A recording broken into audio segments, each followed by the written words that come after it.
ವೀಕ್ಷಕರಿಗೆಲ್ಲ ಆತ್ಮೀಯ ಸ್ವಾಗತ. ಸಮಯ ವ್ಯರ್ಥ ಮಾಡದೆ ಕ್ವಿಕ್ ಆಗಿ ಎಲ್ಲ ಸುದ್ದಿಗಳನ್ನು ಬರೋಣ. ಮೊದಲಿಗೆ ಮುಖಪುಟದಲ್ಲೇ ಸಂಪೂರ್ಣವಾಗಿ ಮೊದಲನೇ ಸೈಡ್ನಲ್ಲೇ ಸಂಪೂರ್ಣವಾಗಿ ಎಲ್ಲ ವಿಷಯಗಳ ಮುಖಪುಟವನ್ನು ನಾನು ಪ್ರಸ್ತುತಪಡಿಸುತ್ತಿದ್ದೇನೆ. ಮೊದಲಿಗೆ ನೋಡಿ, ಪ್ರಧಾನಮಂತ್ರಿ ಧನ್ ಧಾನ್ಯ ಕೃಷಿ ಯೋಜನಾ IRDAI ನ್ಯೂಸಲ್ಲಿದೆ, ಊಲರ್ ಲೇಕ್ ನ್ಯೂಸಲ್ಲಿದೆ. ಆಮೇಲೆ ಪ್ರಧಾನಮಂತ್ರಿ ದಿವ್ಯಾಶ ಕೇಂದ್ರ ಅಂತ ನ್ಯೂಸಲ್ಲಿದೆ. ಆಮೇಲೆ ತಾಡೋಬಾ ನ್ಯಾಷನಲ್ ಪಾರ್ಕ್ ನ್ಯೂಸಲ್ಲಿದೆ. ಆಸ್ಪೆರಜಿಲೋಸಿಸ್ ನ್ಯೂಸಲ್ಲಿದೆ. ಆಮೇಲೆ ಪವನ್ ರಿವರ್ ಪುಣೆ ಇದು ನ್ಯೂಸಲ್ಲಿದೆ.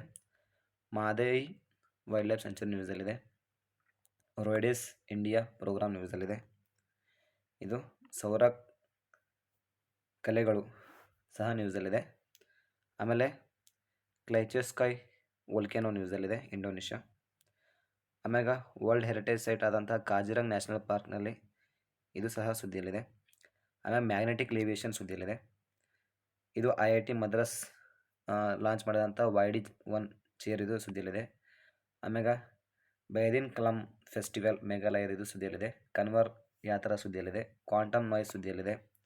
ಸಿಗಂದೂರು ಸೇತುವೆ ಇನಾಗ್ರೇಷನ್ ಆಗಿತ್ತು, ಇದು ಸುದ್ದಿಯಲ್ಲಿದೆ. ಮಚಲಿಪಟ್ಟಣಂ ಪೋರ್ಟ್ ಸುದ್ದಿಯಲ್ಲಿದೆ. ಮುಖಪಟ್ಟದಲ್ಲಿ ಎಲ್ಲ ಚಿತ್ರವನ್ನು ನೋಡ್ಬೋದು. ಈಗ ಒಂದೊಂದಾಗಿ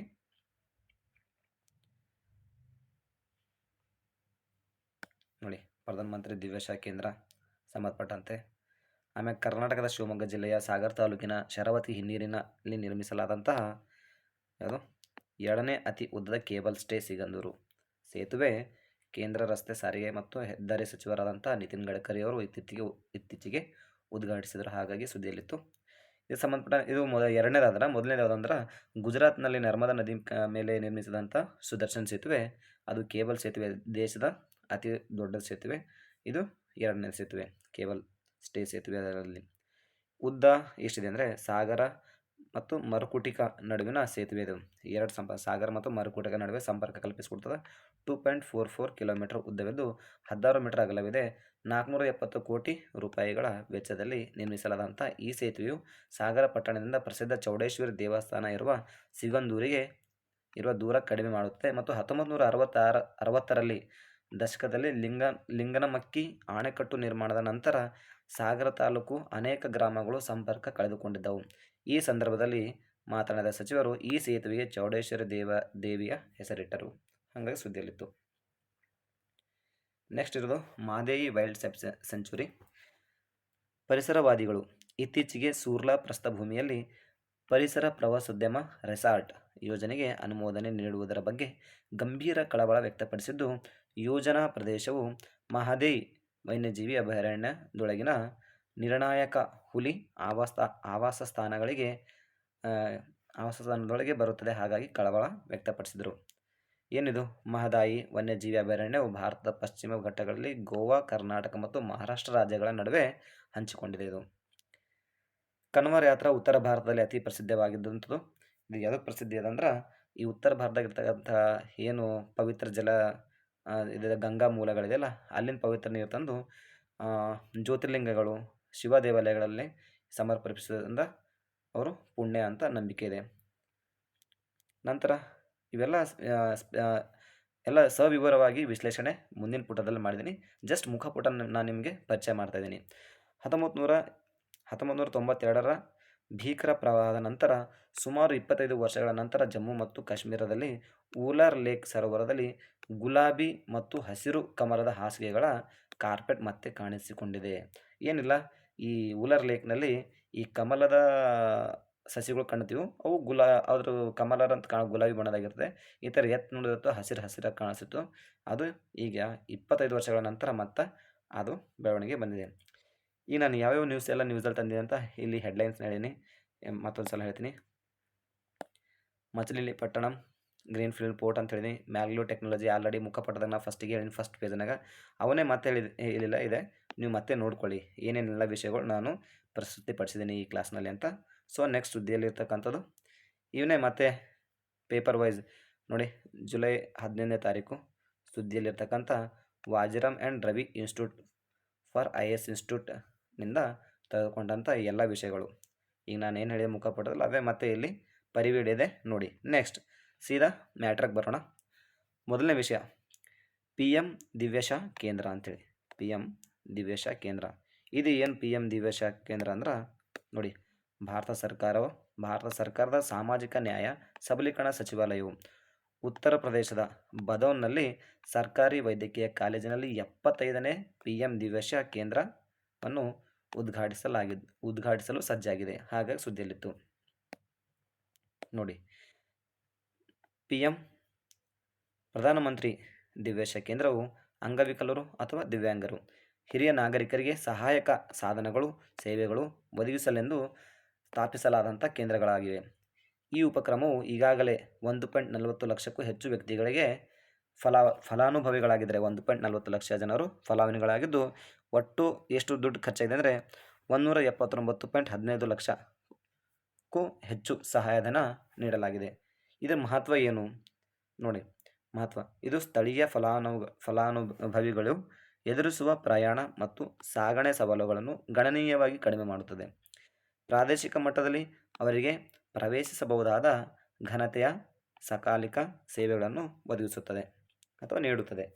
ಉದಾಹರಣೆಗೆ ಏನೆಲ್ಲ ಒದಗಿಸುತ್ತದಪ್ಪ ಅಂದ್ರೆ ನೋಡಿ, ಅರ್ಹ ಫಲಾನುಭವಿಗಳಿಗೆ ಏನೇನು ಇದು ಫೆಸಿಲಿಟಿ ಅಂದ್ರೆ ಟ್ರೈಸೈಕಲ್ಗಳು ಹಾಗೂ ವೀಲ್ ಚೇರ್ಗಳು, ಶ್ರವಣ ಸಾಧನಗಳು, ವಾಕರ್ಗಳು, ಕೃತಕ ಅಂಗಗಳು ಮತ್ತು ಚಲನಶೀಲತೆಗೆ ಬೆಂಬಲ ನೀಡುವ ಉಪಕರಣಗಳನ್ನು ಒದಗಿಸುತ್ತದೆ. ಯಾವುದು? ಈ ಪಿ ಎಮ್ ದಿವ್ಯಶಾ ಯೋಜನೆ ಅಡಿಯಲ್ಲಿ. ನೆಕ್ಸ್ಟ್ ಸುದ್ದಿಯಲ್ಲಿರೋದು ರೋಡಿಸ್ ಇಂಡಿಯಾ ಪ್ರೋಗ್ರಾಮ್ ಅಂತ. ಏನು? ರೋಡಿಸ್ ಇಂಡಿಯಾ ಪ್ರೋಗ್ರಾಮ್ ಯಾಕೆ ಸುದ್ದಿಯಲ್ಲಿತ್ತಿದೆ ಅಂದ್ರೆ ನೋಡಿ, ವಿಶೇಷ ತಂಡವೊಂದು 2573 2.573 ಖಡ್ಗಮೃಗಗಳ ಕೊಂಬುಗಳಿಂದ, ಇವೇನು ಖಡ್ಗಮೃಗ ಅಂತೀವಲ್ಲ, ಒಂದು ಕೊಂಬಿನ ಖಡ್ಗಮೃಗಗಳು, ಆ ಕೊಂಬುಗಳಿಂದ ಸಂಗ್ರಹಿಸಲಾದ ಮಾದರಿಗಳ ಆನುವಂಶಿಕ ವಿಶ್ಲೇಷಣೆಯನ್ನು ಪ್ರಾರಂಭಿಸಿದೆ ಮತ್ತು ಅವುಗಳನ್ನು ರೋಡಿಸ್ ಇಂಡಿಯಾ DNA ದತ್ತಾಂಶ ಗ್ರಂಥಾಲಯಕ್ಕೆ ವರ್ಗಾಯಿಸಲಾಗಿದೆ ಅಥವಾ ನೀಡಲಾಗಿದೆ. ನೋಡೋಣ ಈ ರೋಡಿಸ್ ಇಂಡಿಯಾ ಬಗ್ಗೆ ನೋಡೋಣ. ರೋಡಿಸ್ ಇಂಡಿಯಾ ಏನಿದು ಹಿಂಗಂದ್ರೆ ನೋಡೋಣ. 2016ರಲ್ಲಿ ಭಾರತ ಸರ್ಕಾರ ಪರಿಸರ, ಅರಣ್ಯ ಮತ್ತು ಹವಾಮಾನ ಬದಲಾವಣೆ ಸಚಿವಾಲಯ, ministry of environment, forest, climate change ministry, ಭಾರತೀಯ ವನ್ಯಜೀವಿ ಸಂಸ್ಥೆ, ವೈಲ್ಡ್ ಲೈಫ್ ಇನ್ಸ್ಟಿಟ್ಯೂಟ್, ಅಸ್ಸಾಂ, ಪಶ್ಚಿಮ ಬಂಗಾಳ, ಉತ್ತರ ಪ್ರದೇಶದ ಅರಣ್ಯ ಇಲಾಖೆಗಳು, ವೈಲ್ಡ್ ಲೈಫ್ ಫಂಡ್ ನೋಡಿ, ಉತ್ತರ ಪ್ರದೇಶದ ಅರಣ್ಯ ಇಲಾಖೆಗಳು, ವರ್ಲ್ಡ್ ವೈಡ್ ಫಂಡ್ ಇಂಡಿಯಾ ಸಹಭಾಗಿತ್ವದಲ್ಲಿ ಆರಂಭಿಸಲಾದ ಕಾರ್ಯಕ್ರಮ ಇದಾಗಿದೆ. ಯಾವುದು? ರೋಡಿಸ್ ಅಂತ. ಇದು ಏನು ಕೆಲಸ ಮಾಡ್ತದ ನೋಡಿ. ರೈನೋ DNA ಸೂಚ್ಯಂಕ ವ್ಯವಸ್ಥೆಯು ವನ್ಯಜೀವಿ ಅಪರಾಧ ಪ್ರಕರಣಗಳನ್ನು ತನಿಖೆ ಮಾಡಲು ರಚಿಸಲಾದ ವನ್ಯಜೀವಿ ವಿಧಿವಿಜ್ಞಾನ ಸಾಧನವಾಗಿದೆ. ನೆಕ್ಸ್ಟ್ ಸುದ್ದಿಯಲ್ಲಿರೋದು ನೋಡಿ, ಸಿಗಂದೂರು ಬ್ರಿಡ್ಜ್, ಸಿಗಂದೂರು ಸೇತುವೆ ಎಲ್ಲಿ ಬರ್ತದೆ? ಶಿವಮೊಗ್ಗ ಜಿಲ್ಲೆ, ತಾಲೂಕು ಸಾಗರ. ನೋಡಿ ಈ ಸುದ್ದಿಯಲ್ಲಿ ಯಾಕಿತ್ತು ಅಂತ. ಶಿವಮೊಗ್ಗ ಜಿಲ್ಲೆಯ ಸಾಗರ ತಾಲೂಕಿನ ಶರಾವತಿ ಹಿನ್ನೀರಿನಲ್ಲಿ ನಿರ್ಮಿಸಲಾದ ಕೇಬಲ್ ಸ್ಟೇಡ್ ಸಿಗಂದೂರು ಸೇತುವೆಯು ಕೇಂದ್ರ ರಸ್ತೆ ಸಾರಿಗೆ ಹೆದ್ದಾರಿ ಸಚಿವರಾದಂಥ ನಿತಿನ್ ಗಡ್ಕರಿ ಅವರು ಇತ್ತೀಚೆಗೆ ಲೋಕಾರ್ಪಣೆ ಮಾಡಿದರು. ಹಾಗಾಗಿ ಸುದ್ದಿಯಲ್ಲಿತ್ತು ನೋಡಿ. ಇದರ ಉದ್ದ ಎಷ್ಟಿದೆ ಅಂದರೆ 2.44 ಕಿಲೋಮೀಟರ್ ಉದ್ದ ಹಾಗೂ 16 ಮೀಟರ್ ಅಗಲ, 473 ಕೋಟಿ ವೆಚ್ಚದಲ್ಲಿ ನಿರ್ಮಿಸಲಾಗಿದೆ. ನೋಡಿ, 2.44 ಮೀಟರ್ ಉದ್ದ, 16 ಮೀಟರ್ ಅಗಲ, 473 ಕೋಟಿ ವೆಚ್ಚದಲ್ಲಿ ನಿರ್ಮಿಸಲಾದ ಈ ಸೇತುವೆಯು ಇತ್ತೀಚೆಗೆ ಲೋಕಾರ್ಪಣೆಗೊಂಡಿದೆ. ಎಲ್ಲಿ ಕಂಡು ಬರ್ತದ ನೋಡಿ, ಅಂಬಾರಗೋಡ್ಲು ಕಳಸವಳ್ಳಿ ಸೇತುವೆ ಎಂದು ಕರೆಯಲ್ಪಡುವ ಸಿಗಂದೂರು ಸೇತುವೆಯು ಶಿವಮೊಗ್ಗ ಜಿಲ್ಲೆಯ ಸಾಗರ ತಾಲೂಕಿನ ಶರಾವತಿ ನದಿ ಹಿನ್ನೀರುಗಳಲ್ಲಿ ನಿರ್ಮಿಸಲಾದ ಸೇತುವೆಯಾಗಿದೆ. ಇದರ ವಿಶೇಷತೆ ಏನಂದ್ರೆ ಭಾರತದ 2ನೇ ಅತಿ ಉದ್ದದ ಕೇಬಲ್ ಸೇತುವೆಯಾಗಿದೆ. ಮೊದಲನೇದು ಯಾವುದಿತ್ತು ಹಾಗಾದರೆ? ಮೊದಲನೇದು ನೋಡಿ, ಫಸ್ಟ್ ಸುದರ್ಶನ್ ಸೇತುವೆ. ಇದು ಗುಜರಾತ್ನಲ್ಲಿದೆ, ನರ್ಮದಾ ನದಿ ಮೇಲೆ ಇದನ್ನು ಕಾಣ್ಬೋದು. ಇದು ದ್ವಾರಿಕಾ ಮತ್ತು ಓಖಾವನ್ನು ಸಂಪರ್ಕ ಕಲ್ಪಿಸ್ತದೆ. ಇದು ಗುಜರಾತ್ನ ಕಚ್ ಬಲ್ಲಿ ಬಂದರೂ ದ್ವಾರಿಕಾ ಮತ್ತು ಓಖಾ ಸಂಪರ್ಕವನ್ನು ಎರಡು ಸ್ಥಳಕ್ಕಾಗಿ. ನೆಕ್ಸ್ಟ್ ಈಗ 1970ರ ನಂತರ 1970ರ ದಶಕದಲ್ಲಿ 1970ರ ದಶಕದಲ್ಲಿ ಲಿಂಗನಮಕ್ಕಿ ಅಣೆಕಟ್ಟು ನಿರ್ಮಾಣದ ನಂತರ ಅಡ್ಡಿಪಡಿಸಲಾದ ನಿರ್ಣಾಯಕ ಸಂಪರ್ಕವನ್ನು ಪುನಃ ಸ್ಥಾಪಿಸಲು ಈ ಸೇತುವೆ ಸಿಗಂದೂರು ಸೇತುವೆ ನಿರ್ಮಾಣ ಮಾಡಲಾಗಿದೆ. ಇದು ಶರಾವತಿ ನದಿ ಬಗ್ಗೆ ನೋಡ್ಕೊಳ್ಳೋಣ.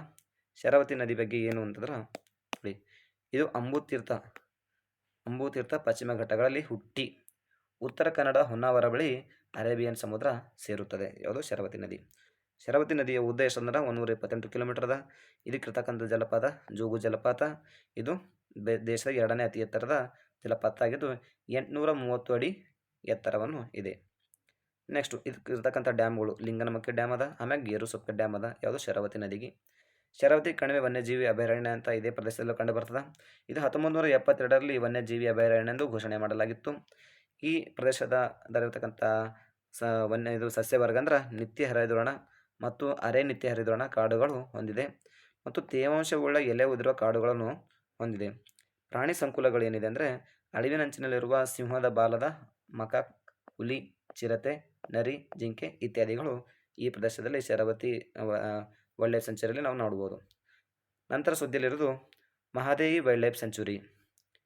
ಇದು ಯಾಕೆ ಸುದ್ದಿಯಲ್ಲಿತ್ತು ನೋಡ್ಕೊಂಡು ಬರೋಣ. ಮಹಾದೇವಿ ವೈಲ್ಡ್ ಲೈಫ್ ಸೆಂಚುರಿ ಇದು ಎಲ್ಲಿ ಕಂಡು ಬರ್ತಂದ್ರೆ ಗುಜರಾತ್ ರಾಜ್ಯದಲ್ಲಿ ನೋಡ್ಬೋದು ನಾವು. ಇತ್ತೀಚೆಗೆ ಏನಾಯ್ತಂದ್ರೆ ಪರಿಸರವಾದಿಗಳು ಇತ್ತೀಚೆಗೆ ಸೂರ್ಲಾ ಪ್ರಸ್ಥಭೂಮಿಯಲ್ಲಿ ಪರಿಸರ ಪ್ರವಾಸೋದ್ಯಮ ರೆಸಾರ್ಟ್ ಯೋಜನೆಗೆ ಅನುಮೋದನೆ ನೀಡುವುದರ ಬಗ್ಗೆ ಗಂಭೀರ ಕಳವಳ ವ್ಯಕ್ತಪಡಿಸಿದ್ದಾರೆ ಪರಿಸರವಾದಿಗಳು. ಏನು ನೋಡೋಣ. ಪಶ್ಚಿಮ ಘಟ್ಟಗಳಲ್ಲಿ ಬರುವ ಈ ವನ್ಯಜೀವಿ ಧಾಮ ಗೋವಾ ರಾಜ್ಯಕ್ಕೆ ಸೇರಿದ್ದಾಗಿದ್ದು ಈ ಪ್ರದೇಶದಲ್ಲಿ ಮಹದಾಯಿ ನದಿ ಹರಿಯುವುದರಿಂದ ಮಹಾದೇವಿ ವನ್ಯಜೀವಿ ಅಭಯಾರಣ್ಯ ಎಂದು ಕರೆಯಲ್ಪಡಲಾಗುತ್ತದೆ. ಯಾಕೆ ಹಿಂಗೆ ಕರೀತಾರೆ? ಈ ಕಾರಣಕ್ಕೆ ಕರೀತಾರೆ. ಇಲ್ಲಿ ಬರ್ತಕ್ಕಂಥ ಸಸ್ಯವರ್ಗ ಅರೆ ನಿತ್ಯ ಹರಿದ್ವರ್ಣ ತೇವಾಂಶವುಳ್ಳ ಪತನಶೀಲ ಕಾಡುಗಳು. ಉದಾಹರಣೆಗೆ ಯಾವ ಮರಗಳು? ತೇಗ ಮರ ಇದೆ, ಸಾಲ್ ಮರ ಇದೆ, ಬಿದಿರಿದೆ, ಆರ್ಕಿಡ್ ಇದೆ. ಪ್ರಾಣಿ ಸಂಕುಲಗಳು ಬಂಗಾಳ ಹುಲಿ, ಬ್ಲ್ಯಾಕ್ ಫ್ಯಾಂಥರ್, ಕರಡಿ, ಗೌರ್, ಜಿಂಕೆಗಳು ಇಲ್ಲಿ ಕಂಡುಬರ್ತಾವೆ. ನೋಟ್, ಇಲ್ಲಿ ವಜ್ರ ಜಲಪಾತ ಬಳಿ ಇರುವ ಅಳಿವಿನಂಚಿನ ಉದ್ದ ಕೊಕ್ಕಿನ ರಣಹದ್ದುಗಳು ಗೂಡು ಕಟ್ಟುವ ಸ್ಥಳವಾಗಿದೆ. ಇಲ್ಲಿ ಇದೇ ಪ್ರದೇಶದಲ್ಲಿ ವಜ್ರಪಾತ ಜಲಪಾತ ಬಳಿ ಇರುವ ಅಳಿವಿನಂಚಿನ ಉದ್ದ ಕೊಕ್ಕಿನ ರಣಹದ್ದುಗಳು ಗೂಡು ಕಟ್ಟುವ ಸ್ಥಳ ಆಗಿದೆ. ಇಲ್ಲಿ ಮಹದಾಯಿ ನದಿ ಬಗ್ಗೆ ತಿಳ್ಕೊಳ್ಳೋಣ. ಇನ್ನೊಂದು ಹೆಸರು ಇದಕ್ಕೆ ಮಾಂಡೋವಿ ಅಂತ ಕರೀತಾರೆ. ಮಹದಾಯಿ ನದಿಗೆ ಮಾಂಡೋವಿ ಅಂತ ಕರೀತಾರೆ. ಭೀಮಗಢ ಬಳಿ ಅಂದರೆ ಭೀಮಗಢ ಸ್ಥಳದಾಗ ಹುಟ್ಟುತ್ತದೆ. ಭೀಮಗಢ ಬೆಳಗಾವಿ ಜಿಲ್ಲೆಯಲ್ಲಿದೆ. ವೆಸ್ಟರ್ನ್ ಘಾಟ್ಸ್. ಉದ್ದ ಎಷ್ಟಿದೆ ಅಂದರೆ 2032 ಕಿಲೋಮೀಟರ್ ಇದೆ ಮಹದಾಯಿ ನದಿ. ಆಮೇಲೆ ರಾಜ್ಯಗಳು ಕರ್ನಾಟಕ, ಗೋವಾ, ಮಹಾರಾಷ್ಟ್ರದ ನಡುವೆ ರಾಜ್ಯದಲ್ಲಿ ಈ ನದಿ ಹರಿತದೆ, ಮಾಂಡವಿ ನದಿ. ಈ ಮಾಂಡವಿ ನದಿಯು ಉತ್ತರ ಕನ್ನಡ ಜಿಲ್ಲೆಯಿಂದ ಕ್ಯಾಸಲ್ ರಾಕ್ ರೈಲ್ವೆ ನಿಲ್ದಾಣದ ಬಳಿ ಗೋವಾ ರಾಜ್ಯ ಪ್ರವೇಶಿಸುತ್ತದೆ. ನೋಟ್, ಮಹದಾಯಿ ನೀರಿನ ಹಂಚಿಕೆಯು ಕರ್ನಾಟಕ, ಗೋವಾ ಸರ್ಕಾರಗಳ ನಡುವೆ ವಿವಾದಕ್ಕೆ ಕಾರಣವಾಗಿದೆ. ಕರ್ನಾಟಕ ಸರ್ಕಾರವು ಕಳಸಾ ಬಂಡೂರಿ ನಾಲಾ ಯೋಜನೆ ಭಾಗವಾಗಿ ಮಹದಾಯಿ ನದಿಯಿಂದ ಸ್ವಲ್ಪ ನೀರನ್ನು ಮಲ್ಲಪ್ರಭಾ ನದಿಗೆ ನೀರು ಹರಿಸುವ ಯೋಜನೆಯಾಗಿದೆ. ಕಳಸಾ ಬಂಡೂರಿ ಏನಂದ್ರೆ ಈ ಮಾಂಡವಿ ನದಿನಿಂದ ಮಲ್ಲಪ್ರಭಾ ನದಿಗೆ ಹರಿಸುವ ಯೋಜನೆಯಾಗಿದೆ. 2018ರಲ್ಲಿ ಮಹದಾಯಿ ಜಲ ವಿವಾದ ನ್ಯಾಯಮಂಡಳಿ ತೀರ್ಪಿನ ಪ್ರಕಾರ ಅಂದ್ರೆ ಈ ನೀರಿನ ಹಂಚಿಕೆನ ತೀರ್ಪಿನ ಪ್ರಕಾರ ಗೋವಾ ರಾಜ್ಯಕ್ಕೆ 24 TMC, ಆಮೇಲೆ ಕರ್ನಾಟಕ ರಾಜ್ಯಕ್ಕೆ 13.42 TMC ಈ ಥರ ಹಂಚಿಕೆ ಮಾಡಲಾಗಿದೆ.